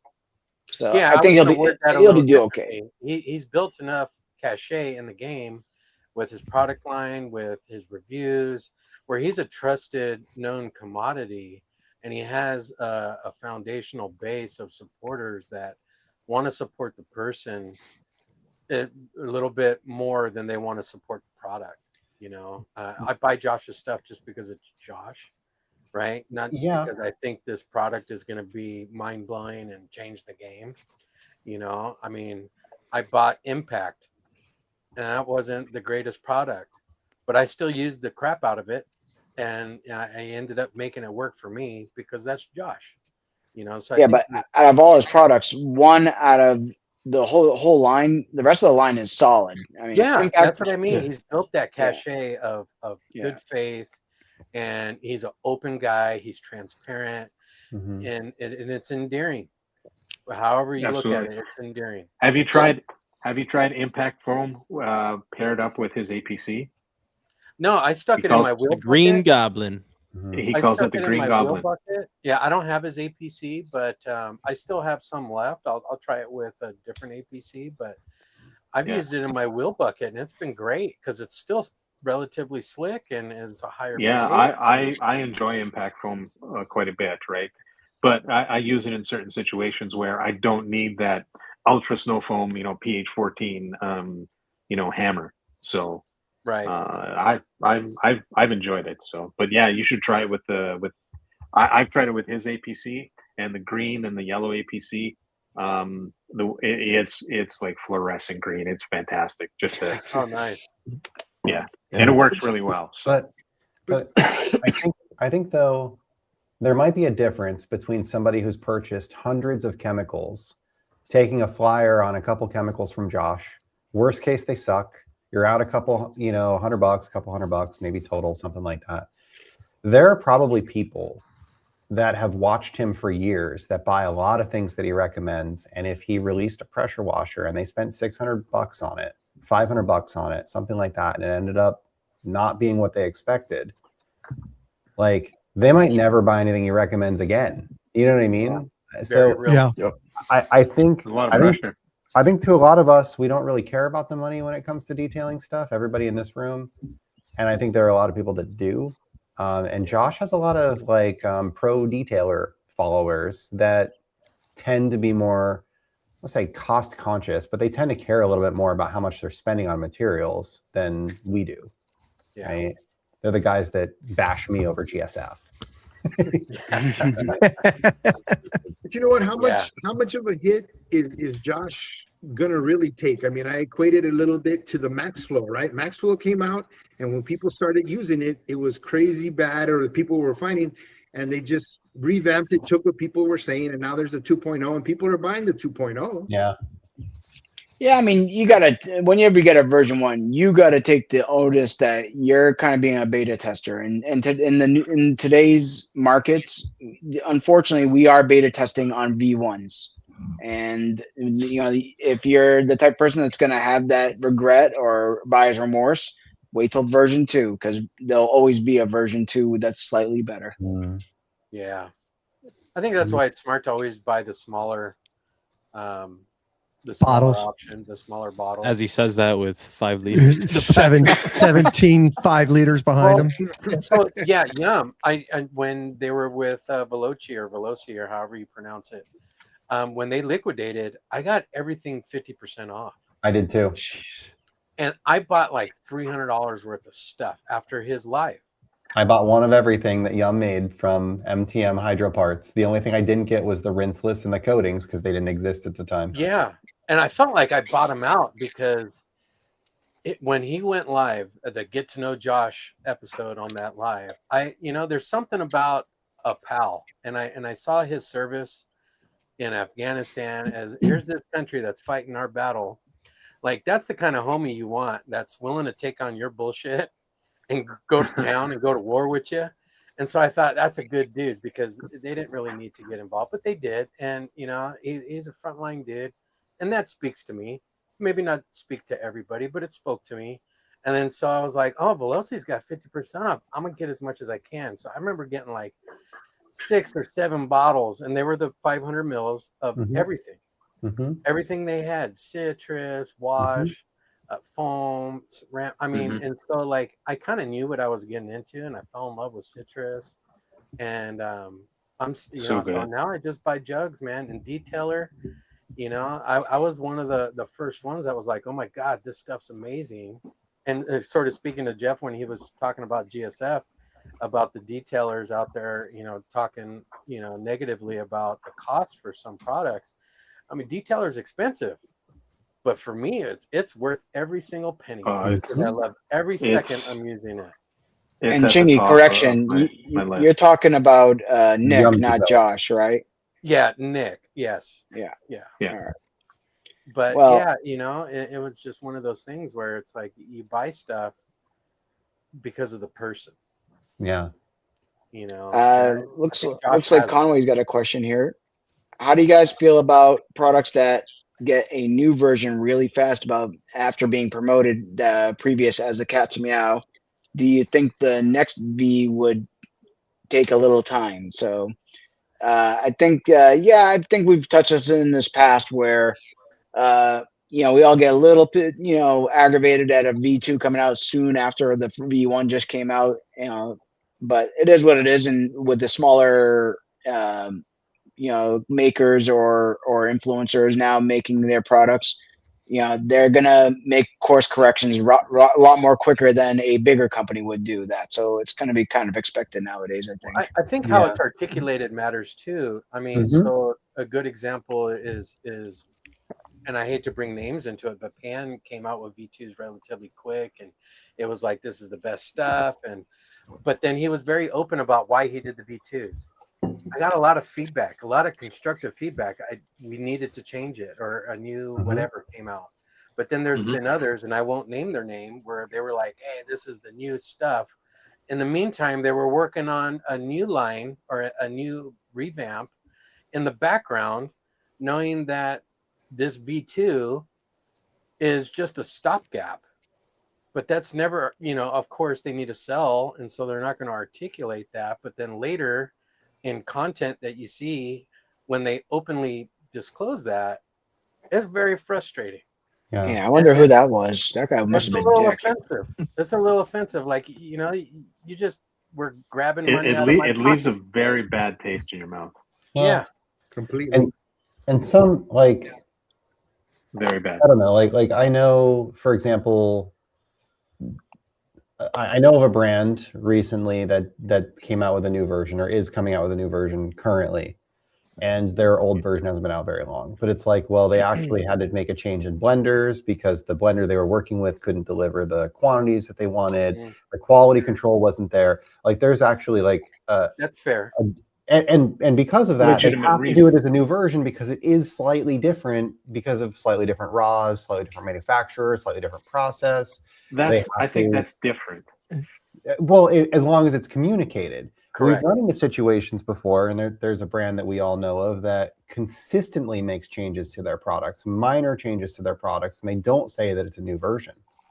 They just Maguire's. slightly update, slightly update, slightly update, slightly update. And We never know which version we're getting. Yeah, and there you run the risk of like, well, I could do a video. I could say that I love this product. I could show how great it works for me, how great of an experience that I have. Then you go and buy it. Your experience is completely different, and now I'm a liar. Because it's a different version. Actually different, and nobody knows it because there's no version. They do the most V changes out of all companies. Probably have 10 different versions out on the market. Who's that? Yeah, that's also very frustrating. Like, you never know which version you're getting. And for me, version 1 or 2, V2, will come out for you guys. I still have V1 here, or I still have V2 here when it's V3, V4. That for me, that's hugely frustrating. I think what most people get pissed about is this is V1, this is V2, and then they get aggravated that they had to like, oh shit, I want the newest and the best. Where I think most of the bigger companies now, what they do is they're like, oh, new and improved, and they maybe change a scent, in changing the scent, they just do an incremental increase in the product. But you're not saying this is V2 of XYZ. This is just a better version of what we already had. So that's what I think it is the calling it a version 2 is basically like telling the people, oh, this is a new 100% new product. It's way, way better. What you got is crap. And I know like people like Eddie always say, no, if you got the old stuff, it's still good. We just, improved upon what we've heard from you guys. That's all. But there comes that fear of missing out again. Right. And that's true. But at the same time, like, if you're not making like a whole line change, because that's what happens. We're not just changing one product. We're changing the whole freaking line. And now you got people like Jeff who's like, I got to buy the whole thing and retest the whole goddamn thing versus, oh, let me just get that one product that, got improved. You know what I mean? Because and I don't want to do this. I'm not trying to point out Eddie and Detailco and Jamie, but they didn't improve every single line. They only did a label change for every single thing. You know what I mean? Some of the stuff is still the same V1 that was originally there. So, I mean, you didn't need to go out and buy the whole Detailco line. You just had to change, get the ones that change, like, Nemesis, for example. Yeah, Nemesis and Sword. Yeah. Yeah. So, I mean, I personally think that most brands probably shouldn't, if they're making like 5-10% increase in performance on each of their products, I personally wouldn't disclose that to the public. But for example, like when Pan switched his tire sealant from solvent based to water based, that's a big change. Then that kind of you do need to share that with your audience. But I mean, I think they should constantly do these revisions and not necessarily tell the people, but just keeping their product relevant. Well, and I wonder if the local or the manufacturers and the companies that are stateside suffer our wrath more than the companies that are coming overseas, right? Because maybe Luminous, maybe GT, they're making as many revisions as the local companies, but we don't see them as quickly because it takes a while for that product to get here. So we don't have that frustration with some of the overseas companies. Right. Yeah, and Conway had a question about here's the other side of that coin. The opposite. So what about the companies that don't make changes, don't make updates, or they just take their time doing it? And those you don't got to worry about because they're gonna fail. That's a good point. There's somebody that's going to replace them immediately, right? Somebody's always innovating. There's a new product out from somebody else that's going to take their spot. you can almost say this about any one of the like major established, like what we think of as like the established brands, the old school brands.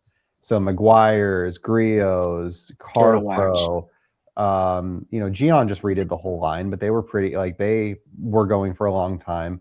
I know G Technic is pretty good about doing versions, but they'll go and release, like, what was Grio's big thing at SEMA last year? It was, brushes, right? They, in general, their whole product line has been very similar for a long time. And I think that there are some old school people that actually like that. But yeah, I agree. It gets to like, well, the rest of the industry is innovating around you, and you're not keeping up in some ways. It can feel that way, at least for us. There's still people that swear by Gold Class. Yeah. Going back to the Corey said announce... CG just creates additional products and changes the name and keeps both of them. Yeah. Does Griots do revisions or versions? Maybe they are changing their stuff behind the scenes, right? And we don't know about it. They manufacture on site, right? They do all their manufacturing facility or manufacturing, filling, and procurement there, right? So, good question. All right, guys, we're getting up to that time frame. It's now 2 hours 10 minutes. I think we've bored these people long enough on this subject. Let's wrap it up. Any last words? We've had a bunch of people that have stuck around for the whole thing, so just wanted to say thank you to everybody. That it's really cool that we get to do this on a weekly basis with a bunch of you guys watching. So. As a thank you, Chris M is sponsoring a giveaway for us today. So if you comment your favorite Katiba product in the comment section, you'll be entered into a giveaway, and there's going to be 2 winners. Thank you, Chris. And thanks, congratulations to Sergio and Rick Smith on last week's win. Yeah, and Greg, how do they know if they won a giveaway?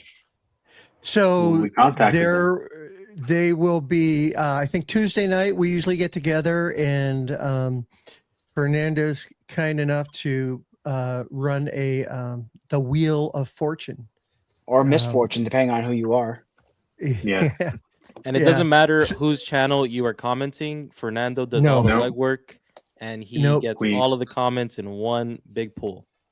We take them all into consideration, so it doesn't matter where you're watching. So thank you.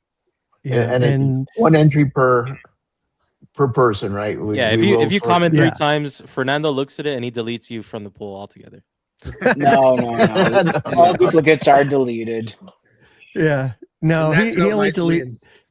Yeah, he only deletes Corey's, because Corey's always throwing something about hydrosave in there. So, and Chelsea, don't forget to send an email to info@clearcoatconfessions.net and include your address.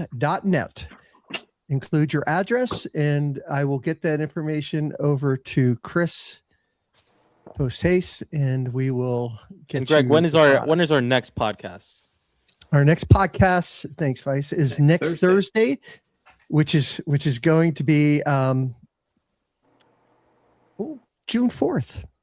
But I want everybody to keep an eye out on the posts, because we have a possibility of getting a guest on, and due to their schedule, we may need to.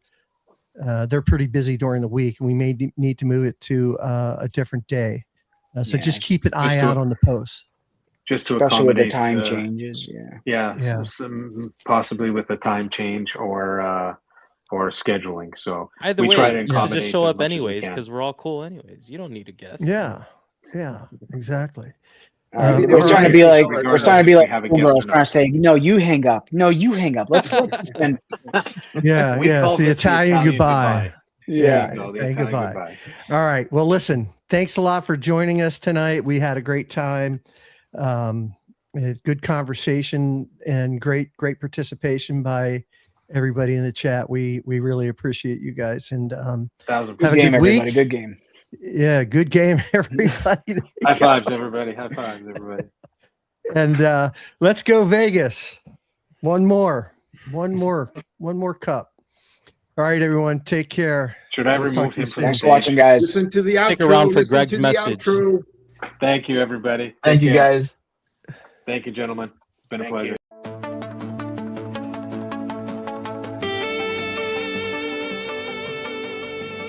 Thanks for listening to Clearcoat Confessions. Just a quick reminder, the opinions and hot takes expressed by our guests today are entirely their own and don't necessarily reflect the views of the hosts. Detailing involves heavy tools and strong chemicals, so if you try any of the techniques or products we talked about today, you do so at your own risk.